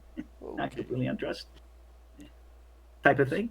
So, Well, why are you asking, Miss Joyner. Simmons? Joyner. Miss Joyner, Miss Joyner, I keep on fucking up, Yeah. Miss Joyner. What? I, I mean, you're a married woman, and all like just a bit unusual. But hey, to each his own. I'm not the judging. diamond rings on her right hand. Yeah, well, yeah, she's married, but yeah. So, she brings, she grabs like a little tray of the cocaine and brings it into the bathroom with him and starts feeding him cocaine. All right. He's like, whoa, hey, hey, oh, yeah. You mean the tinkle dust? Really? Oh wow. This is well. This this Go is ahead, this is Freddie. this is my this is my night. He just hits it. This is your tip for helping Miss Joyner out. Whoa, man! Wow. Well, Miss Joyner, anytime you come back to this hotel, you just ask for me. Ask for Freddie. Freddie, I'm going to be here for you. Anything you need, I'll do for you. This is. Oh my gosh! Holy smokes! This is unbelievable. Wow. I'm like over the moon with this. Oh, and So, he's Freddie, would now. you be able to get your hands on like room keys? Yeah, yeah, sure, of course. Yeah, why? I don't know, just in case. Maybe I want to come, without my husband knowing that I'm here in New York City, and I just want to stay in a room overnight. You know what I'm saying, Freddie? Oh, yeah, yeah, yeah, sure, sure. Yeah, I understand. Yeah, sometimes, secret, tryst, it's a word I heard somebody say the other day. Tryst, yeah, you want to, your husband not to find out. Oh, yeah, well, we could work something out, Miss Joyner. Yeah, Mrs. Joyner. Yeah, Yeah, we sure, just sure, got to keep sure. it nice and quiet, right, Freddie? Yeah, of course, of course. No, lips, zip. He's already Yeah, starting to get yeah. lit up by the coke. You can see his eyes are Okay, well that's enough because starting. I believe you have a long shift tonight, and we want you to be coherent during your shift, right? Oh yeah, yeah, yes, ma'am. Yes, yeah, yes, ma'am. I can't have my favorite employee go off and get fired now because I fed him too much cocaine. Well, certainly not. Certainly not. Certainly not. Certainly not. Certainly not. Okay, well let's go in and join the rest of the entourage out there. Oh Oh, and yes, don't yes, forget of the course. ashtray, Freddie. Yeah, yes, yes, of course, man. Yes, yes. Oh, this is fucking great, man. He comes up behind you with the ashtray, and Oh, Freddie, the Freddie, party's you still you you might going want to about. smoke a cigarette in here real quick, just to Oh yeah, yeah, yeah. not the smoke in Yeah. front of the I guests. yeah, I can't have him see it. And he takes it out and he lights up. He lights you up. He lights one up for you. Fucking matches. I smoke mine Wow. nice and slowly so it lasts. No guest has ever treated me like this. This is unbelievable. Wow, you're the best. Wow, maybe people are down south aren't as bad as they say. Because you're like from the south and all that, right? Yeah, I can tell yeah. by your accent. And you are not. Nope, nope. Born and bred here in New York. Born and bred. Yep, that's me. Oh man, holy mackerel. This is crazy. Oh wow. Oh man. Oh, if my mama could see me now. Oh, I can't. Oh, I wish I could tell someone about this. Oh gosh, oh man, yeah, I got to keep it quiet, keep it quiet, keep it quiet. And he starts talking to himself rapidly, and you can hear his teeth starting to chatter a little bit. And so, While they're doing that, I'm rinsing out the bottle of Aqua Velva, yeah, giving Aqua it Velvet. giving it a rinse out, and then filling it with whiskey. Little mix of Aqua Velvet with whiskey. That's yeah. As you throw a little kerosene in there, that's what baijiu tastes like in China. But anyway, um, so yeah, sure, you kind of rinse it out. I mean, it's hard to get the entire stench of cologne out, but fucking, it's alcohol, man. It doesn't matter. I mean, it's still better than the rat gut that you normally pay for. Exactly. I can just Yeah, hold my nose while I drink it. yeah, it'll probably give you less of a hangover. That's for certain. All right, yeah. So that's what you do, and you come out, and the party's still kind of going, and actually, like they seem to be wrapping up, and everyone seems to be like heading towards the elevator. Okay. Toodaloo! Bye, y'all. It was a It's pleasure. been nice, Southern Belle. Sorry, go ahead. It was a pleasure. Thanks very And, much. and like the girls are like some of the girls that you were like kind of drinking with, like, hey, aren't you gonna come up? Come up to the roof party. The party, it's gonna be great. Oh, it's going to be absolutely divine. Before one of the girls, before the elevators close, I reach in, I pull my veil, and I kiss one of the girls on the lips. Woo! Ba-ba. And they're like, and she's kind of shocked for a moment, and then she smiles and gives you a wink as the doors close. I almost dropped the box.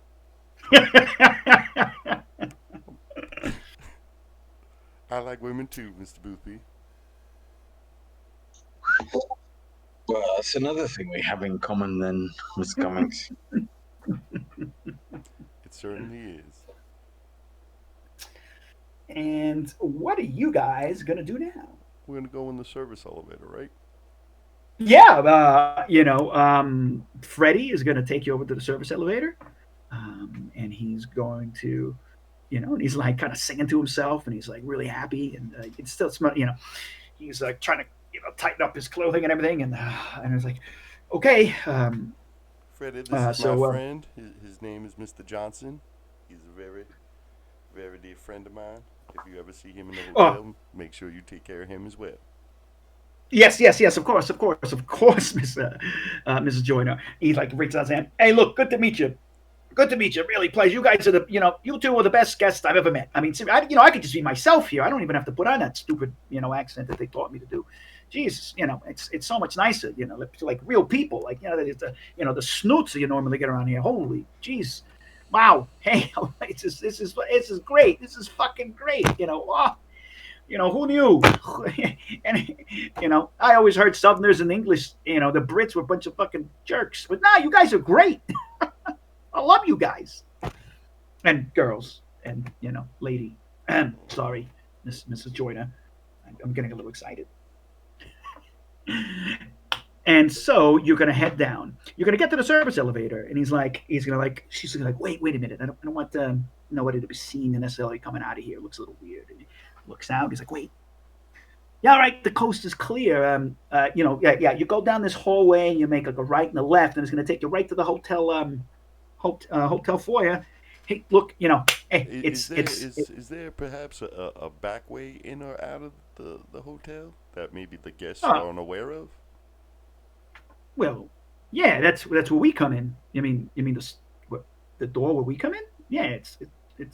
I mean, I could take you there, but it's a bit weird. But I mean, could you take us there just so we're familiar with it in case, like one of those days where I come in and I want to not be seen by anyone? I would prefer sure. to take that way into the establishment.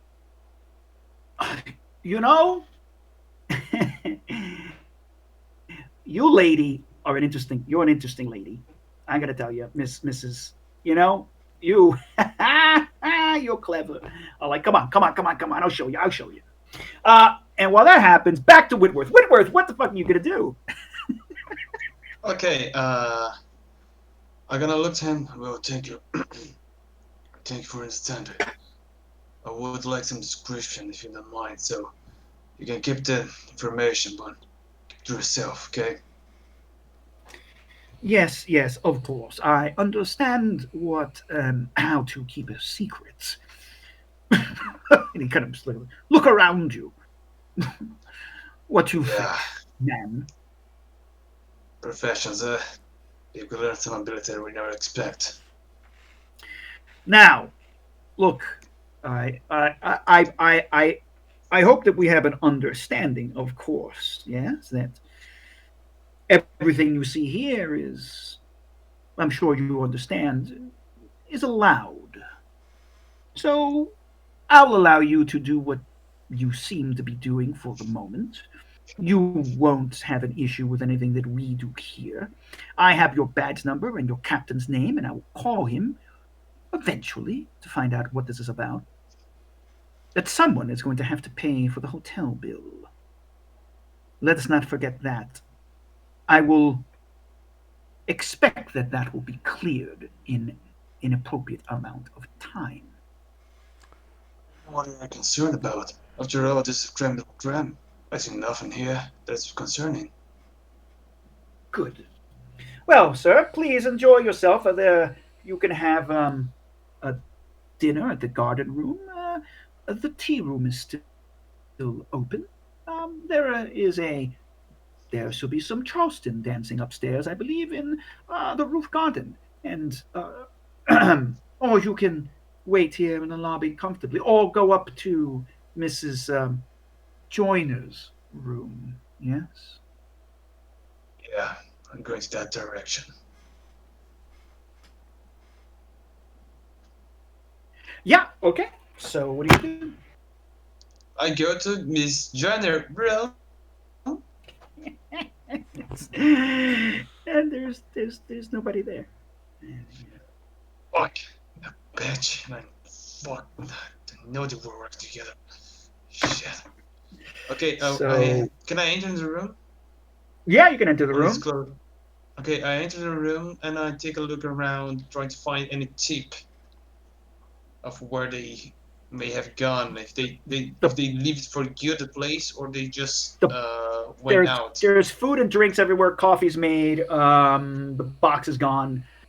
Um, and smells like smoke. Okay, when I see that, I feel a little bit of moisture in my pocket. By the side, there's my wallet, and then I put my hand on it, and I see there's red, and oh, that hurts. Uh, this is gonna hurt a lot. And you know, the, they leave the cigarettes. It's the cigarettes. There's an ashtray full of cigarettes.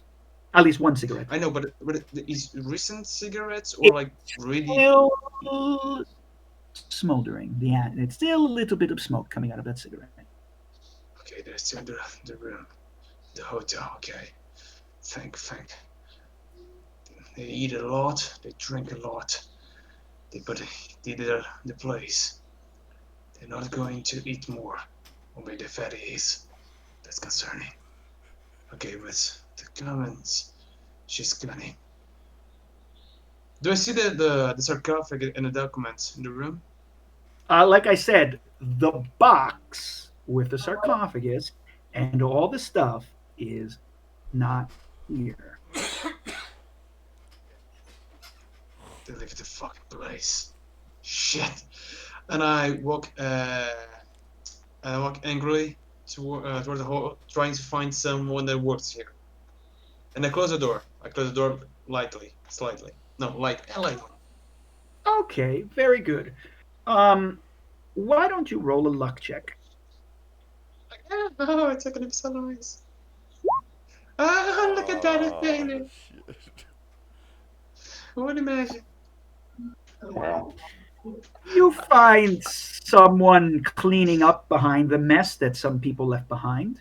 Clearly, there was some some random feathers on the floor and stuff, and they're sweeping the floor. It's an older woman. older African American woman. Okay, I come close to her and I, excuse me, I need information. Oh, excuse me, sir. So actually, that would be like, but she's like, I'm sorry, sir. How can I help you? I'm looking for the mason, the gentleman who was in that room. A fat chick and a fat guy that were walking along. They probably were carrying something heavy like sarcophagus made of gold. I'm looking for them. I'm sorry. I don't see anybody like that around here. Oh, I'm sorry. I don't think I can help you. Oh, I just been cleaning up here. Um, I don't see nothing like that. Who makes But this if I dirt? but if I do, sir, I will tell you immediately. I'll ask around if that'll help. Who did this dirty thing in the door, in the floor? Oh, it's all them party goers. Yeah, they all and she like explains like people this time of the night, all the drunks come out, all the guests normally go out to one of the dining halls. Can I make a uh I don't know what it would be here in Call of Cthulhu, but inside see if she's telling the truth. That would be a psychology check. Let's go. Can I roll? Yeah, you can roll a psychology check. Normal difficulty. She's telling. Okay, I pass. I mean, you can tell she's trying to be helpful. Like she clearly she's not. She's just she says yeah. I mean, and she's honest. She says that people come here to enjoy themselves, and she tells you there's like the tea room, there's the rooftop gardens, there's like two other restaurants inside this place where you might find people. But normally all the youngins are going up, are going upstairs. Okay. Can I roll intelligence so you can give me a tip or something like that? Sure, sure. Okay. Oh shit. Okay, Bruce, over yourself. Think. I'll Take a I'll bit. I'll give you. You're a detective. I will give you a bonus Thank dice. you.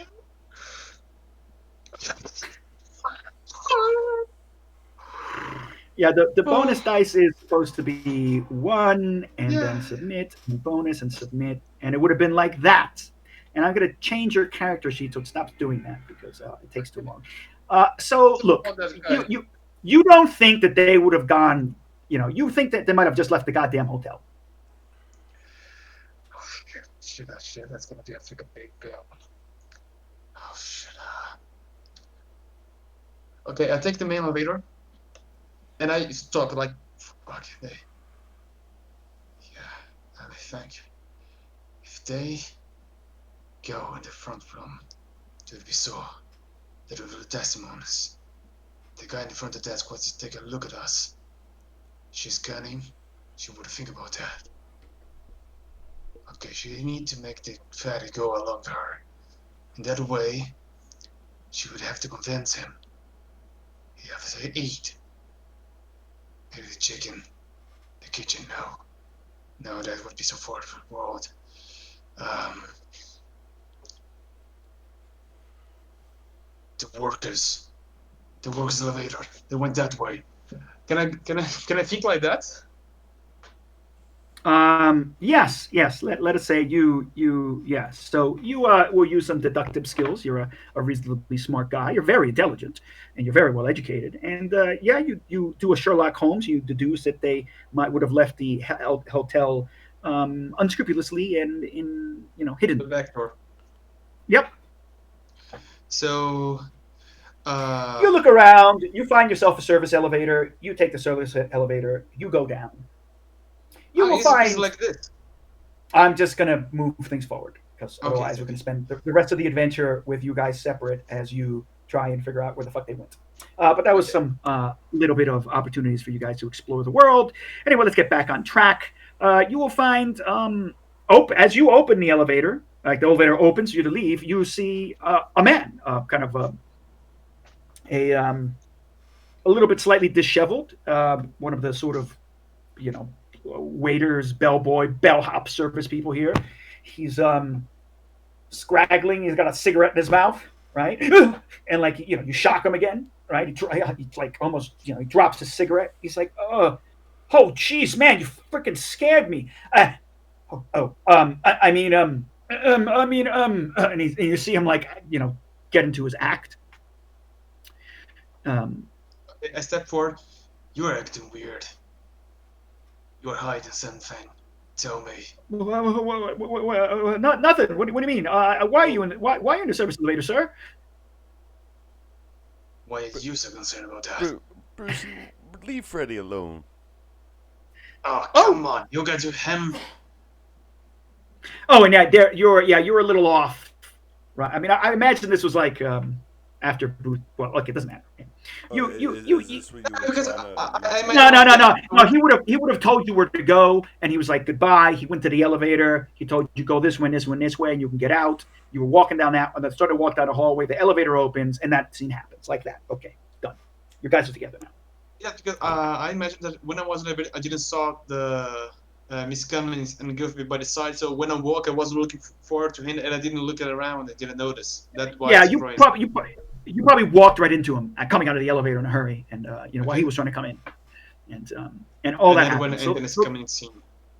Yeah, and so Okay. there you guys are all together now in the sort of Oh, back part of the hotel. crap. I thought I lost you guys for a moment. How are you doing, Mr. Bruce? Try that. Concern. We need to talk. Okay, well, we're about to leave this hotel room, so why don't you come with me, Mr. Bootby? Where are you going? Let's go. Where are you going, Miss Miss, Cummings? Mr. Bootby said something about a speakeasy. Speak easy. What the fuck is that? Oh no no, we were talking about going into the library. Having our own speakeasy in the library while it's empty. See if Mm-hmm. we can get that book.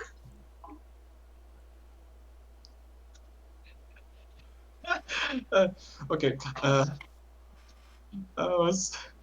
Okay, let's go. But for the back door, going from front is gonna be a concern for all of us. I explain away. So, do you tell us that Yeah, you fucked up in the in the front of the hotel What I'm room? going to say to you guys, just like that, I'm going to say that I have a rough day. I was tired. I haven't slept for 2 days now, and when I was in the counter, I misjudged your name, and the guy that was already not that nice, he made uh, a difficult time for me, but everything's right. Everything's okay. But I ask you to really not leave while paying the bill. Well, that means we're never going back to that hotel again. Hmm. Maybe not we not should not through the front door retreat. anyway. So let's go. Oh, before we leave, I give Freddie. How much money did I yank from that guy? ooh, damn. Well, I mean, let's say $80, Okay, I give Freddie $10. right? $80. Uh, I think that makes sense, right? 80, 19, Yeah, 20 dollars, maybe more.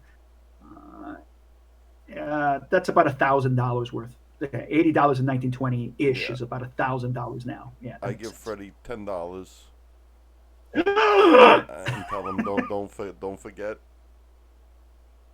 our arrangement. I tell him you can spread that amongst your fellow coworkers if you wish to make sure that everybody's on board with it. Oh, And that's top notch, top notch. Totally, totally. This is holy macro. Oh, yeah, no problem. You're welcome back anytime. Secret way. You got to come back this way, right? But like if I gotta keep other people quiet, I might need a little bit more. I'm not trying to be greedy. I'm just saying I have to how much? Well, kind how of much spread more some do you money to need? people. How much more do you need, Freddie? He's like he's not that smart. So he's gonna be like, all right, yeah, $40. So look, but how about maybe like, look, if you give me this, I'm gonna pay everybody off like another $40, and it's gonna go, to like everyone. Yeah, what do you think? $40, Freddie? Okay. Yeah. How about yeah? Okay, look, I swear, look, I'm gonna call everybody right now. I'm gonna. Hey, Simmons and Smiley and Bobby, hey, come over here. And like a couple other people come and he calls this one. It's like, do you see these folks? These freaking good people, man. I mean, listen to me. They're true blue, right? They're the best. So anytime you see them, they're okay with us, right? They're with us, right? They're not like this. They're not like them peoples out there. They're like with us. Yeah, I mean, I know they look the way they look, but well, I mean, he doesn't look so good, but she does. But look, I'm telling you, everybody here, they're good. And he puts, and he all he does is takes out like $2. He's like, we're gonna talk about this, but and he's being real honest. He's like, we are always gonna give them the best service possible, right? Understand? And he's like, he gives them like one of them $5, gives another one $5, right? And he's like, you see that? That's why. So, and he's like, and there's more where that came from. You guys got it? And they all shake their heads. They're like, good. Okay, like, and don't tell nobody, especially, um, and um,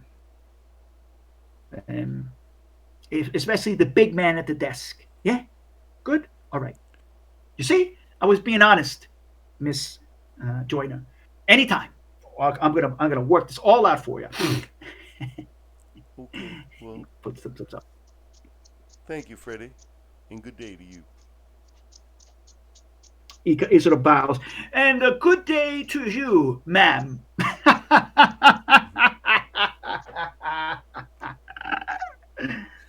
All right. You need to know about what happened with the other guy. You want to know what happened to who, Mr. Bruce? No one. Just checking. Let's move. So, where are you guys gonna go? To We're the gonna go library. to They said they the want to go to library. the library. Okay. Oh I hope yes, I hope that right. indeed. You will be going to the New York Public Library. I presume you'll be going to the main library by Bryant Park, downtown. Okay, on Fifth Avenue. All right. Yes, yes, yes. And so it is now quite late at night when you get there. Of course, I assume you'll take a taxi or a bus, maybe. Actually, you could walk. As a matter of fact, it's not far at all. This is New York, right? This is New Mm-hmm. York, 1920s. You guys are on 40th. You just actually have to walk down to 42nd. It's not far at all. It's probably like what 4 or 5 blocks. So now that I think about it, What a lovely evening for a stroll. and yeah, I mean it's. I'm going to say that it's, I don't know, early summer, perhaps. And yeah, it's New York is active. I mean, this isn't Boston. This isn't the northeastern environments, and it certainly isn't the South. This place is honking, moving, cars everywhere, people on the streets, music blaring. In a way, this is like a great, it's a city that never sleeps, and it was a city that never slept even 100 years ago. Plain and simple. So something about it, I'm sure you love, Elizabeth. Boothby, this is a bit much for you at times, and of course, Bruce Whitworth, you are. This is your town. Oh, can I remind everyone? I'm going to say that everyone has an additional extra skill, and it's essentially New York City knowledge, 20%. I mean, if you've been here for a while, so Bruce Whitworth, you definitely have New York City 20% knowledge. Uh, Boothby, if you imagine you've been here for more than 6 months, you have it. If not, then you don't. So anyone who thinks, maybe they were in New York for maybe 6 months before the adventure started, you get 20% New York City knowledge. Yeah, I think slumming it for 6 months probably. Okay, yeah, Yeah. sounds good. Okay. Cool. Just Yeah, making that so that you guys go ahead. I'd say Elizabeth has definitely been there since the beacon because she Mm-hmm. doesn't get much sleep now. So it makes sense that she lives in a city that doesn't either. Yeah. All right. I mean, she misses the South and the quiet, but at any time she could be up and out and about doing something. Sure. New York City Public Library.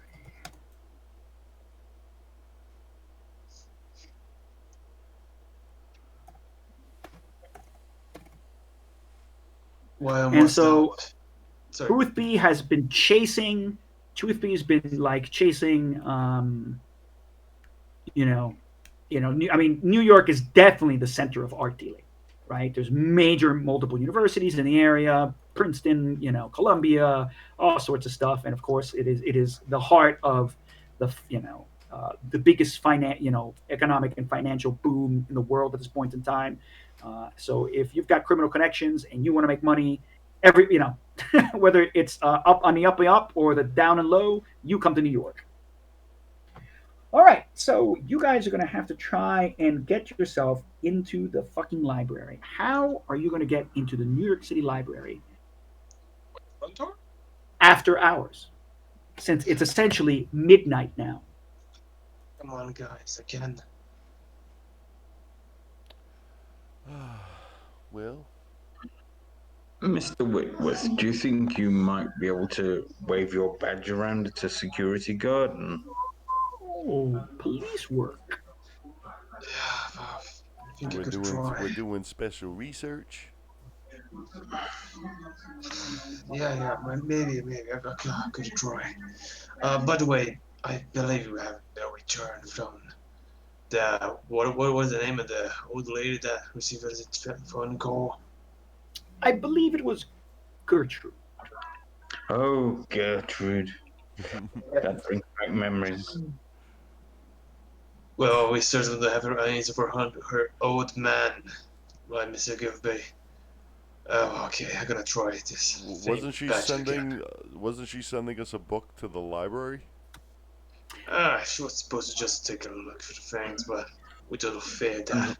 Unfortunately, I wasn't able to persuade her, despite my incredible charm. She did ask you to call back. That was, or actually, like I think she This was is like she true. said she was going to call either that or she was going to call. Yeah, she would have said like you can call back to see if I find anything. That was her answer. Okay. I'm going to the. Is there any security around the library so I can talk with? Okay. Okay. Okay. Well, I mean, you go up and there is the New York Public Library. Um, I mean, there's no visible security. It's closed. Huge Uh. New York City Public Library doors, right? Or you go up the big steps past the lions, Mm, and it is sort of you know silent. I mean, the street's busy, but am How I how are able you? to look indoors? hmm? How are the the doors? the The doors. wooden, the windows Oh so I can no, look the inside. doors are huge and uh, big entryway, metal, um, avant-garde. So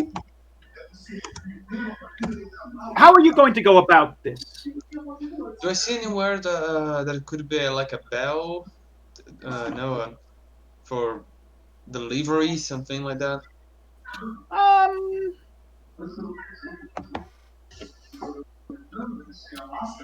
I mean, I don't, not here. I don't think so. Not Can I up search front. around to find it? Uh, do you have any idea how big the New York Public Library is? I have no fucking idea. Actually, I think about that. When you said lions, then I thought about a big motherfucker building, and I The think big I know what it stone is. lions. Yeah, you ever see Ghostbusters, Yuri? The No, I original didn't. Ghostbusters movie? Just cuts from someone else's house, but I don't exactly remember. I will I get look a. at Google here. It's close to Times Square. What is it? Yes, it is close to Times Square. Okay, Yuri, this place looks like a museum. It is fucking enormous. It takes up a city block. It is another level of fucking library. You have nothing like this in Sao Paulo. I don't doubt it. I literally don't doubt it.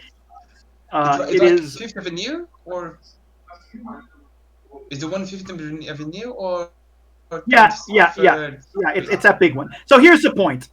I mean, you could always try to knock Okay, I tried to knock. at the massive front doors. Oh, now I see it. Wow, that shit's big. Yes, yes. It's yeah. It's not like your libraries here. So yeah. Okay. I don't So know how you your knock, libraries do. I and knock. I mean in Sao Paulo, I haven't seen anything that looks like that. I mean that's a No, I think I've library, never I should seen a say. library in São Paulo. So You guys have libraries. yeah, I there's live one by in front one. of your Small. house, by the way, but I never know that it's a library. I know. I know. Yeah. It doesn't look prestigious or anything like that. So No, yeah. it So here's doesn't the look like NYC. that. It looks like an office. You pass through that, and I just discovered there was a library because I look at Google. Let me see where is a library close to my home, and then I discovered that this place it is. And I was, wow, I never figured out this place was a library. Okay, so yes, eventually someone comes to the like you knock for like 5 minutes, right? And while you're passing by, you see a police officer, uh, a a pair of police officers walking the beat. They notice you up there. Oh, for They're like, fuck's sake. "Hey, what are you guys doing? The library's closed. Yeah, move along." I could talk to them, and I show my badge and say, they are with me. I need something to. I need to talk with the library. Just a case. And he's like, "What do you mean it's a case? Who the fuck are you?" I show them my badge. Ah, okay. They're like, ah, all right, yeah, all right. He's a detective. Well, do you have anything we can help you with, detective? Oh, Uh, yep. Dude, What? are you good with books? Nah, not really. Yeah. Um, uh, Yeah, me look, neither. why don't we go up and help you knock there? Maybe he takes his nightstick and he goes, this will be a little louder. All right. Oh, that's a good idea. And they both come up with you. One of them, these two cops, and they start banging on the on the front door. Okay. And eventually, yeah, like after now you hear someone from the inside and coming, and eventually, you see somebody look through the window. He's got like a little flashlight, like very old timey flashlight. What? What? How can I help you? He's this old guy, gray mustache. Sorry to bother What's up? late night. Sorry to bother late night. But unfortunately, that's the police work. I need to go take a look at some books. I What? know it's convenient, but it's The, kind li- of the, in a li- hurry. the library closed. It's like the library's closed. It's muffled because he's behind the door. Like, why, you can't come in here. There's police. Please open up. Let's just talk. And and and the two guys banging the door. Hey, listen up. This guy he's a detective. He needs to do some of his detective stuff. Boom, boom, boom, boom. So just open up here and let him do what he needs to do. All right? Come on. We'll keep detective people. I don't know who these guys are. Oh, they're with you. Yeah, you say what? Is that what it is, detective? Yeah. Okay. Well, it doesn't matter. They're doing detective stuff. So knock it the fuck off and open the goddamn fucking door. You fucking bookworms.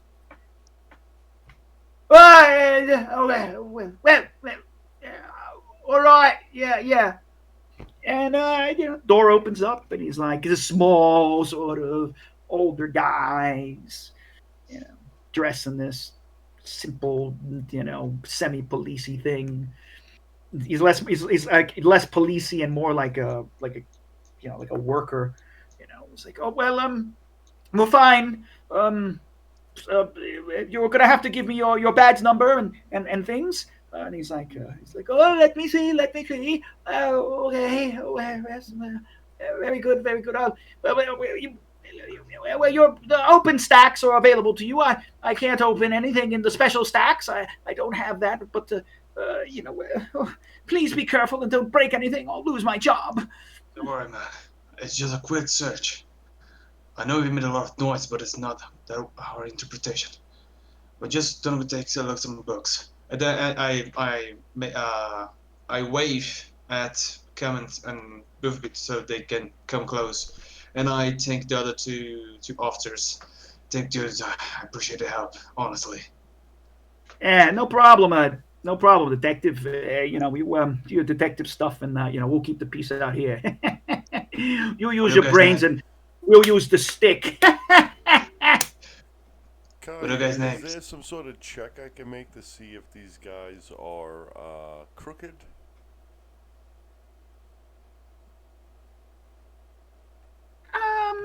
Interesting. I mean, what does a crooked cop look like? Looks like I a don't cop. know. I want to give them. I want to tip them, but I want to make sure that they take it well. You know what I mean? Well, yeah, I mean, you could do two things. Number one, you could be charming, right? To tip them and see how they respond. And then you could do psychology to kind of see Yeah, I'm not what they very do. good at psychology. I don't really care how it lands. I just try. You know? Yeah, maybe you want to butter them up, like Yeah. say something and see how they respond. All right. So charm. Yeah, try charm, and because the cops they're like looking at you like, detective. You roll around with some except for the Ooh, fat so looking I've people. been on fire tonight. Oopa! Holy shit! Yeah, you are whatever you do, you're gonna be fucking super charming with these guys because it would have been no problem. So So this is what? probably the first Pour time on the charm. What do you do? An Irish cop has been dealing with a Southern belle, right? Yeah, Yeah. might So be. Yeah. I just use that to my advantage. Yeah. You know, Okay. and I give them both $1, and then I look at their badge numbers,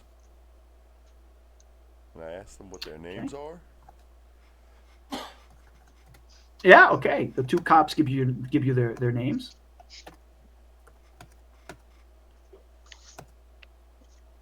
I don't know what they are. We'll say Yeah, it's Sean O'Malley and Sean O'Brien.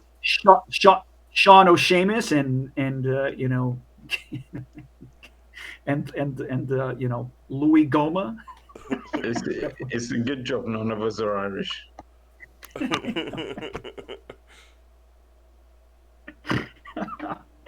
But anyway, yeah. So the two guys that give you their names and the Irish one's all sweet on you. He's super like taken by you.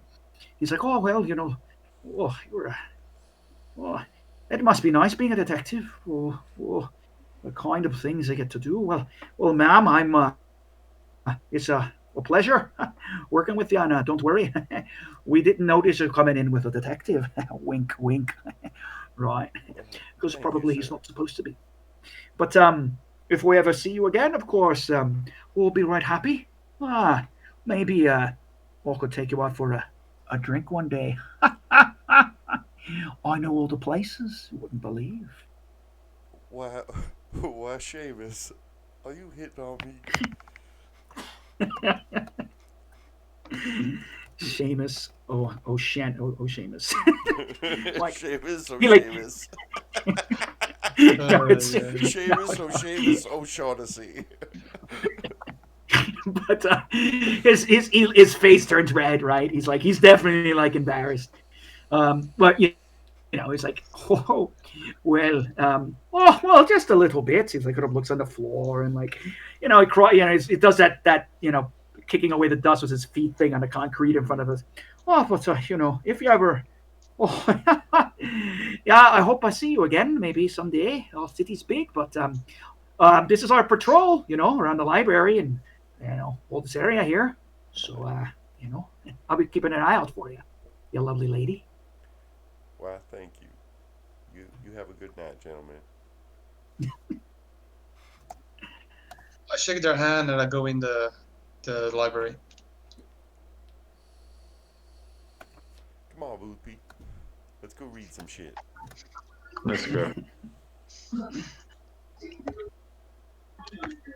Well, I believe the way these things work is there's normally a card system somewhere, isn't there?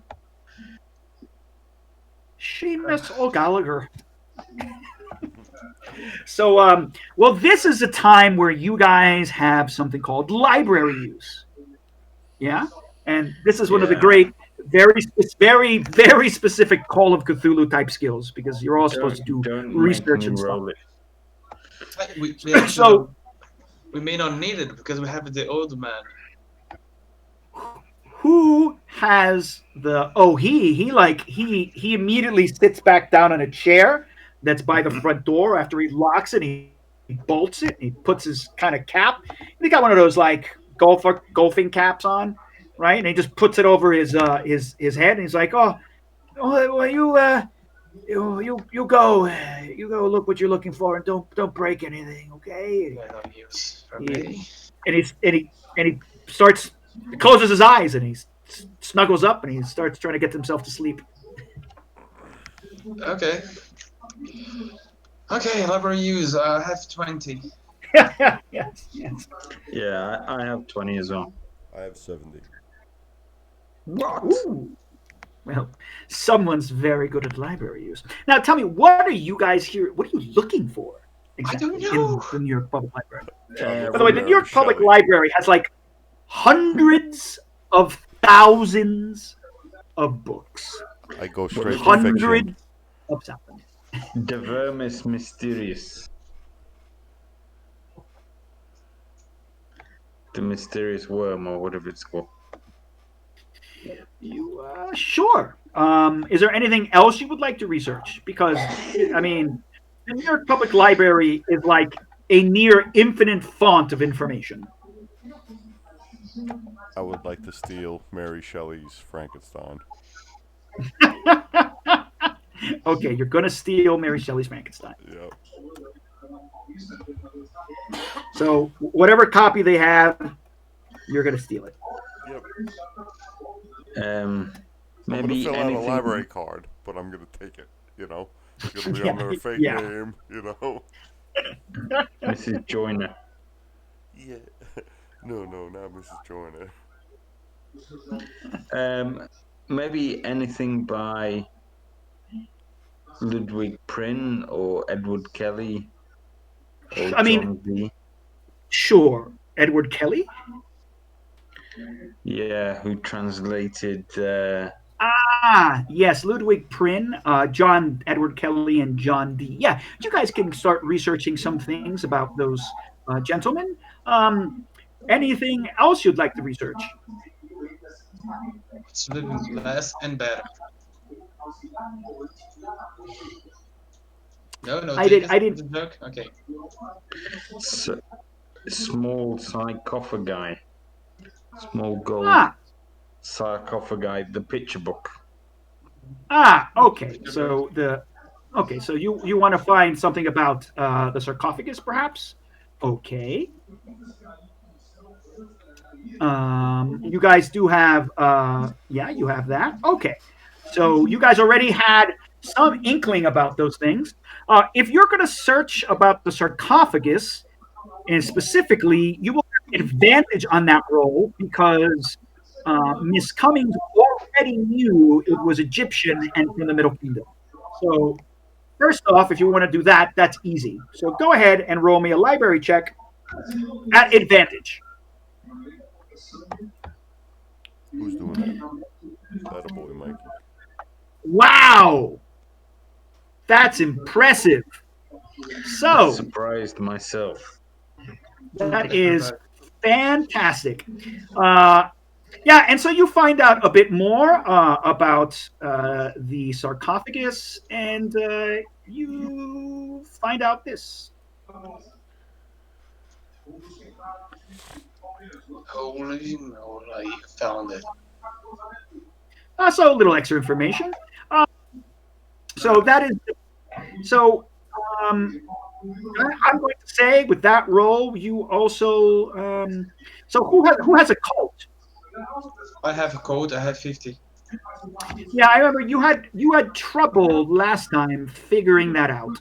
So I'm going to need a library check from. Perhaps this one will be more difficult. If you want to find anything else about the weird writing on the inside, you're going to have to roll a library check for that. Me? No, I mean it could be Miss Cummings. It could be you guys are working together. I assume that Yeah. this is a group check. Yeah, I guess Okay, so she'll look yeah, it over. to the favor. Do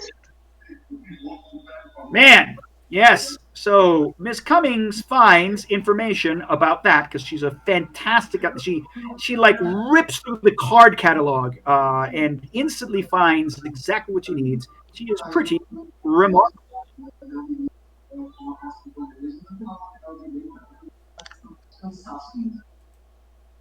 So you've got some information there that you may small stuff you may use as you wish. Um, is there anything else? Okay, so you will find with that check some information about John D. Uh,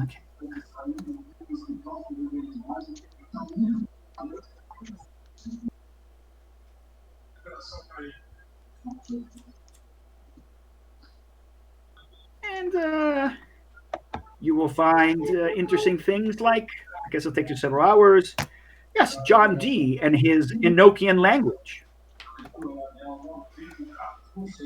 the language of angels.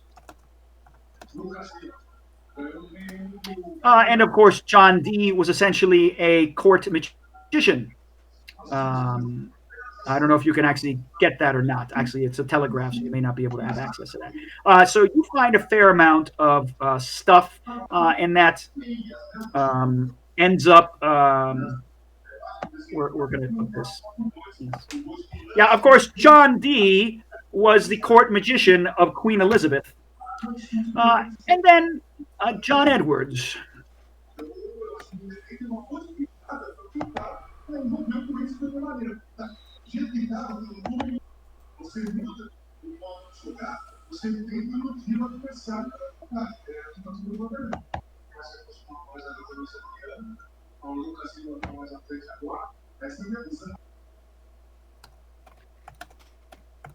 Is there anything else you would like to look while you are in essentially an infinite source of knowledge, relatively speaking? Is there anything y'all want to me to look up for y'all before I delve into the Anything fiction section? anything related to the case? there's something about the book, the Vermes mysteries.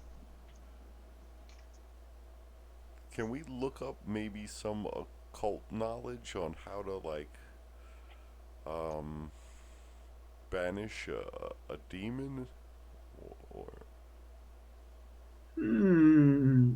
Well, indeed. Um,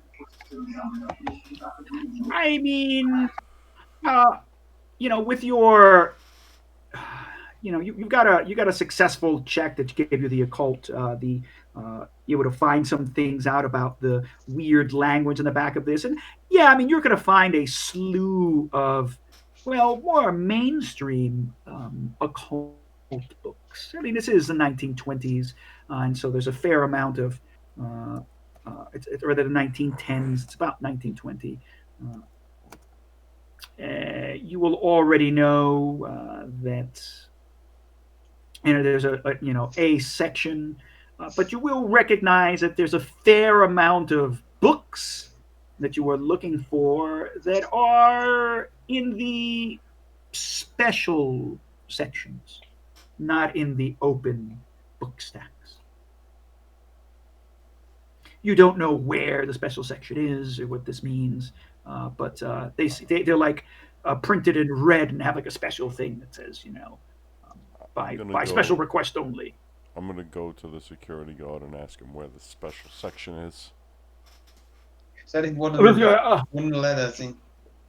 he's like half awake, and he's like, "Oh, yeah, what's the matter? What can I help you?" Well, Where's, yeah, well, what? Well, honey? special thing. Would you Go ahead, kindly Nathan. would you kindly let us into the special section? Oh well, no, well, I said I can't do. I don't even have, I don't have the entry keys for this type of stuff. No. I just keep the front doors. It's not me. Only the head librarians have the keys to those things. I'm sorry. I can't help you. And you should be in there anyway. Those are the special sections. They've got fancy schmancy, old stuff there. The professors go in there. I don't know anything about it. I can't let you in. I'm sorry. Maybe if you come back during the day. Eh. But wait, there's like, aren't there enough books out here in the main section? I mean, there's lots of books. I mean, jeez, what are you looking for? I'm looking for special books. Well, Did I we don't think I overhear could. this? I mean, if you went with her, well then, yes, you overhear sure. I mean, what you will find is like stacks of books on like occultism and normal stuff. Um, and I would say all those, if depend. I mean, you're not going to be able to read them all within a night, right? It would take time for you to read these books. I mean, Yeah. there's all sorts of books about John Dee and Francis Bacon and supposed the Hammer of the Witches. You've got copies of Cotton Mather's, So, sermons and would you? the Malleus Maleficium, all sorts Would of crazy shit.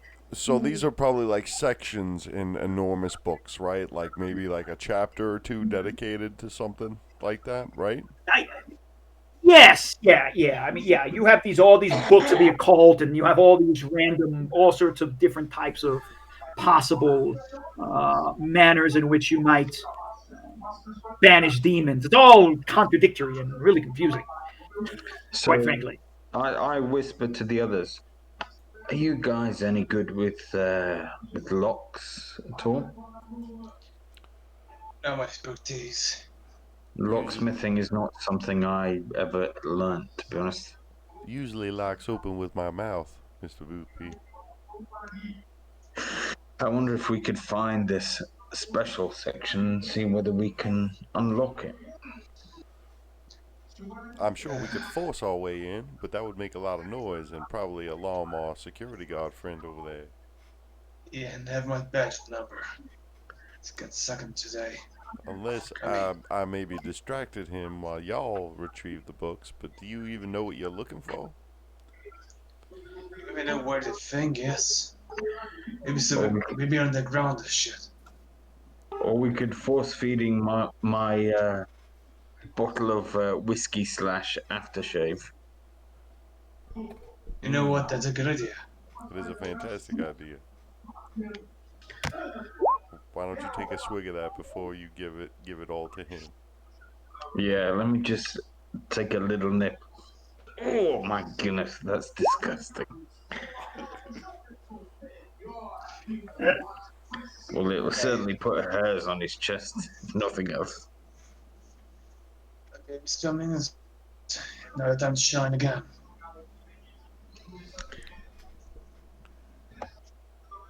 So, So, do what we do we know have where to the roll section to force is, feed Kai? an old man whiskey? What? It's Kai there? You're gonna have to fast talk him into drinking the whiskey. Ah, He okay. He is on the job, you see, and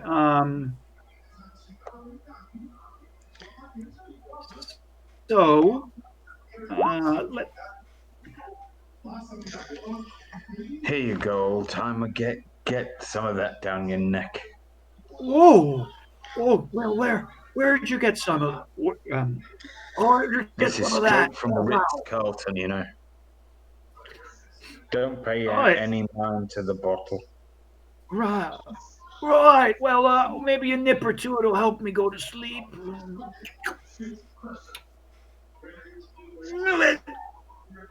Wow. The good stuff always tastes like that. Yeah, right.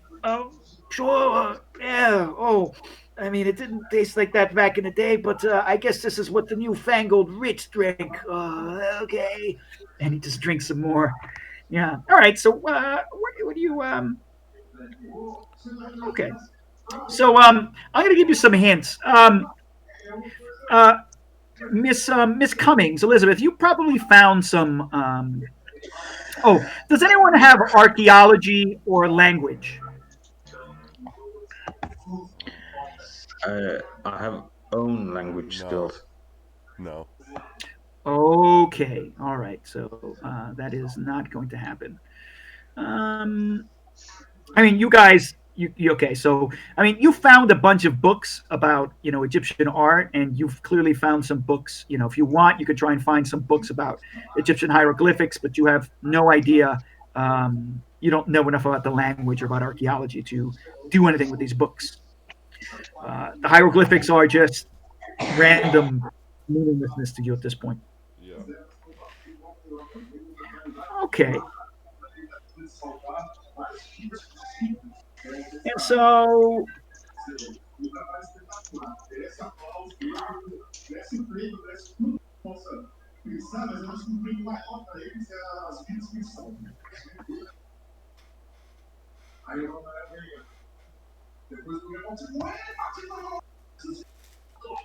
While we're waiting for the whiskey to take effect, presumably there's a New York phone directory. Could we look up James Churchwood, or maybe a directory of scholars or something? you could, although it's midnight. Yeah. No, I think just in terms of getting his contact details. Yes, I Oh. mean yeah. You could look up the phone books. There's probably years worth of phone books here, and you could find all that information. Okay, but I need an explanation. I didn't see what Mike was asking. Is there a phone we can call, or there's somewhere that He's has a looking lot for a of phone phone numbers? It phone says that number. Go ahead. yeah, James Churchwood is the only current scholar of the lost civilization of Mu. So he might know about um, the these kind of things, the box and the text. Oh, okay, okay. So you just want So we his can. contact information. Is he from New York? Actually, who is? Uh, I mean, But you they would have found. phone books for the whole country, wouldn't they? Uh, well, you will find some information about James Churchwood, and I'm going to do this. Partially, this is just historical fun stuff, and part of it is something that you would actually know. Uh, so, what you will find out about James Churchwood, um, although I'm giving you some information that you don't know, is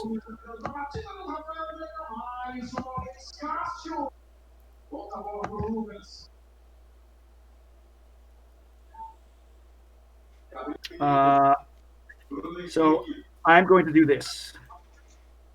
Although this hasn't, so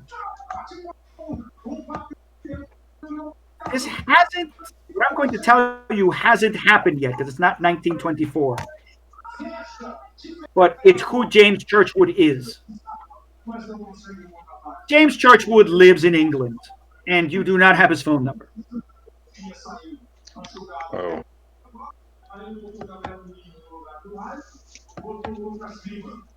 Okay. Okay, so if you guys are, yeah, I mean, so it's up to you guys. I mean, again, you have many things that you could explore. I will remind you, as a hint, maybe I will call this, if this was, I will point this out. You have a core clue. Your core clue is in the information about the farmhouse. But if you want to, if this was Trail of Cthulhu, I would have asked you to spend some points instead to get some extra information. For example, you can be reminded that apparently, according to the journals, and according to what Meriwether said, all his friends who were involved in the secret society are dead. Indeed. And as a matter of fact, it's clear that one of them seemed to have died under a mysterious death, as the journal in handout number 2 explains.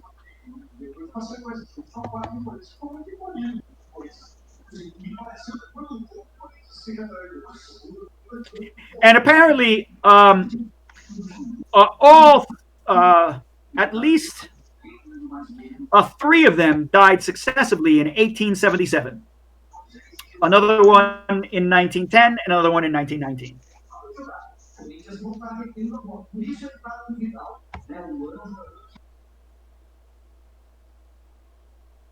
Can you guys hear me? Yeah, we Yeah, can I'm hear just Oh, thinking. okay. yeah. I'm looking through it. Yes. Can we break into this special area and see if they have anything And like the Vermis Mysterious? well, what are you looking for? You will find certain things in if you look through the special stacks. Yes. Um, We it find a copy of you the do not Vermis Mysterious. you do not have a copy of the Vermis Mysterious in the New York Public Library. At least Right. it's not in the card catalog. So we've got to go to Arizona to get that. New Think Mexico. about New that. Mexico. I mean, again, it might be there. You have to call the person back. The Vermis Mysterious. I mean, this is a New York Public Library, so it might be that those. It dawns on you, Smarty Pants. So, Mister Smarty Pants, detective, that you're a scholar. You're highly educated. These types of super rare books are often held in university libraries, because of it depends. New York Public Library have certain types of rare books, and there is a New York Public Library rare books section. Um, but I will say that you do find some rather strange books that are in the rare books section, um, and but just not the Vermis Mysterious. You do find other strange names. Roll me a intelligence um, check, Mister. I suppose you're talking about this as the hours go by, Detective Whitworth. A failure. Yes, the names just you don't recognize what they are. You just don't know. But it's taking time, and there's a whole slew of weird things. But the Vervis Mysterious is not doesn't seem to be here. At least it's not in the card catalog. How is the drinking going with Gilby? Say again, Mr. Woodworth. I mean, I will say that you find books that talk about the Vermis Mysterious, so you get more information about the Vermis Mysterious. There are only 15 extant copies, supposedly. Of the Vermis Mysterious? Do we have Yes, locations of? Do we know the locations of the copies? Um, You? I would say that um, you Maybe we get. should break into NYU. It is. You're now going to become the library thieves. Well, the Bonnie and Clyde of the bookshelf.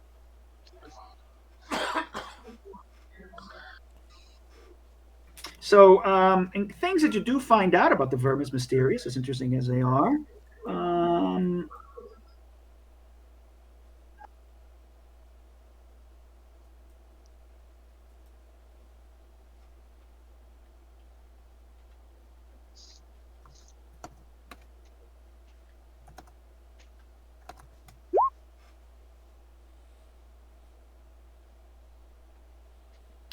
and so I would make a point, although it is useful, that the Vermis Mysterious is not a core clue.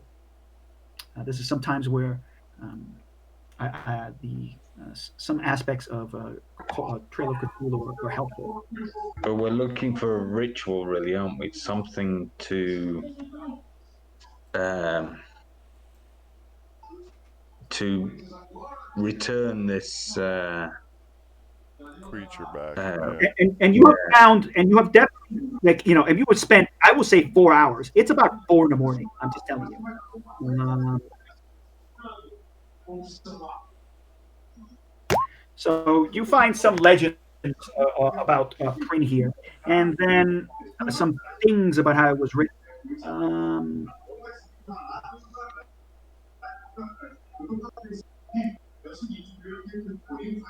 and you suspect that there is.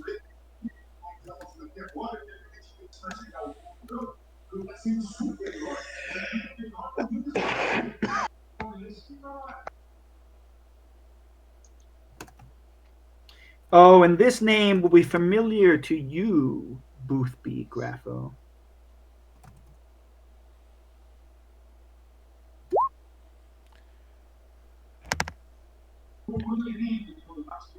This Massachusetts. Miskatonic University. Oh, yes, that is a well-known university. You think that there are copies, and that there are copies in Europe.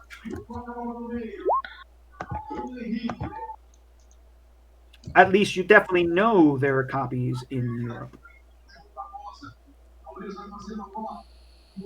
Um, I want to say, who has that loud shit going on in the background? That'll be me. That's the. Okay. Um, all right. So, what do you guys need to? Anything else you guys need to know? So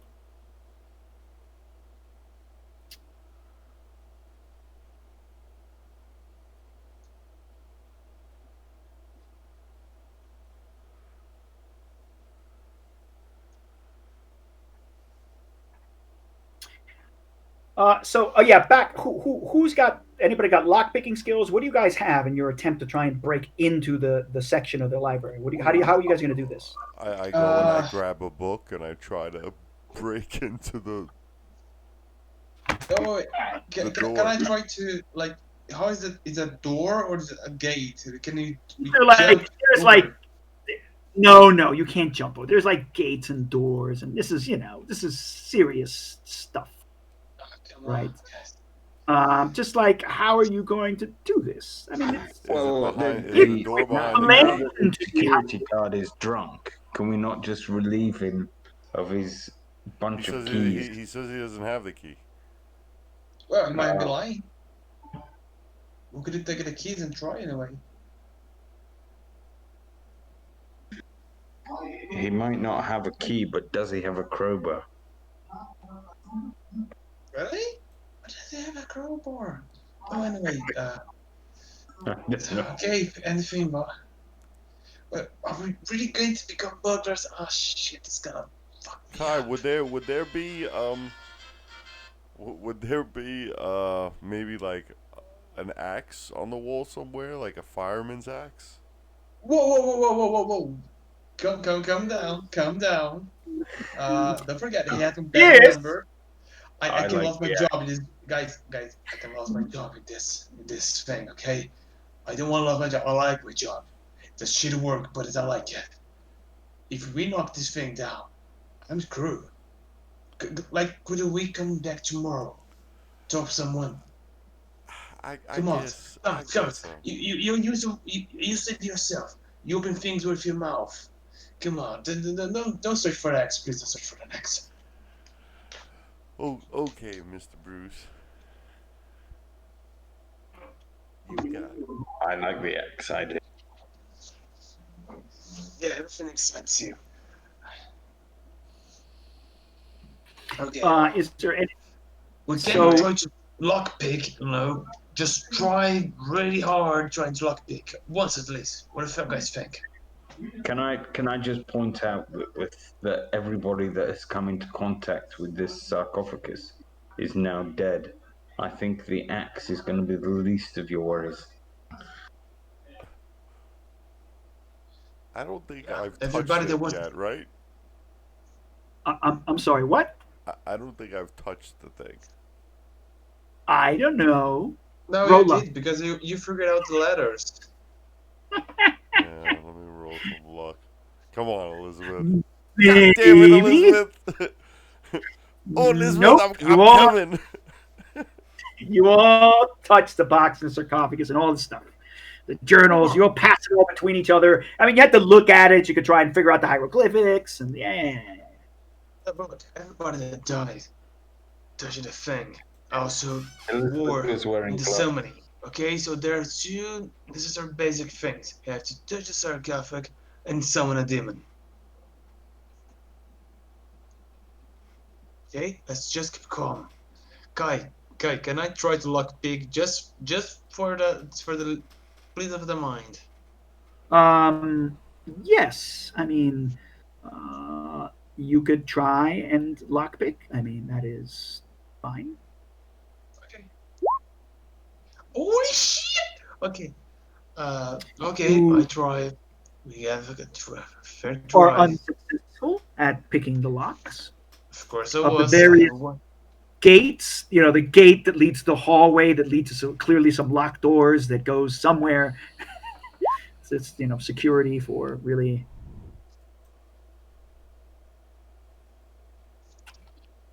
Well, guys, we have to come back tomorrow. Or we have another idea. Maybe you can talk with the family. Maybe the Meriwether family has a book, another copy. There are 15, one in Arizona, and maybe one of this guy, and maybe another one in a college. Actually, you seem to. Um, let's go. Let's. This is where Call of Cthulhu gets very investigative heavy. Where or where does that information come about where they got the book? From the Where diary. where yeah where in the diary does it says that they got this stuff? Okay, let me see. Alan is very excited as the box corresponds to a description he found in an ordinary reference volume in the university's Orne Library. Alan says it in another book. The Vermis Mysterious is an explanation of the powers of the box. Orne So, Library. Here's the Orne Library. It's all the way fucking up in Massachusetts.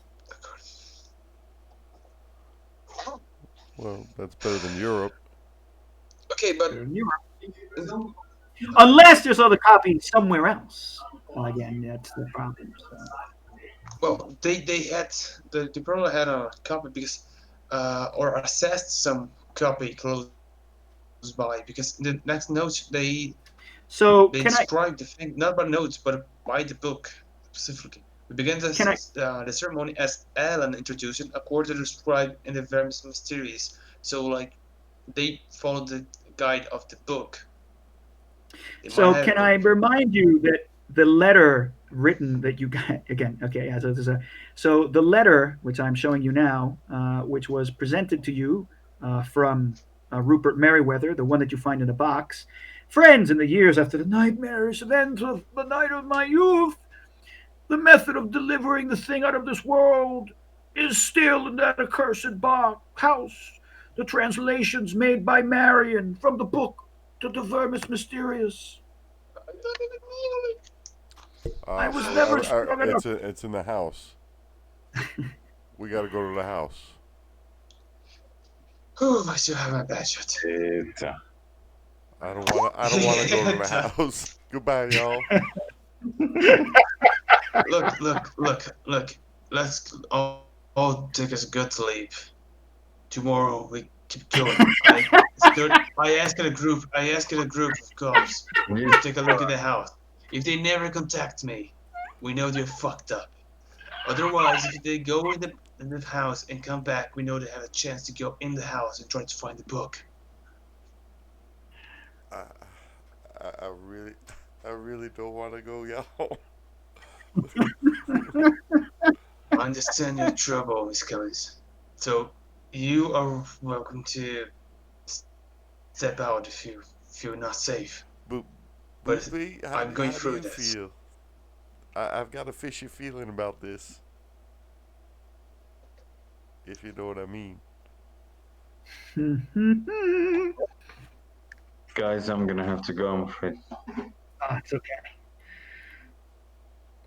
It's okay. Now I can read everything that happened and think about it. Well, we had some other late nights lately, so Mikey, so it's okay. So or I mean, again, I'm not.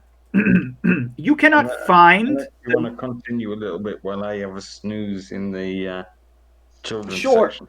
Yeah, it's like it's 4 in the morning. You've had a hard day. You walk down eight, like over 10 flights of stairs in a hotel. Boothby, and you walked all the way to the library. You all Yeah. probably almost had a heart attack. You're exhausted. Then you drank a lot. Yeah, yeah.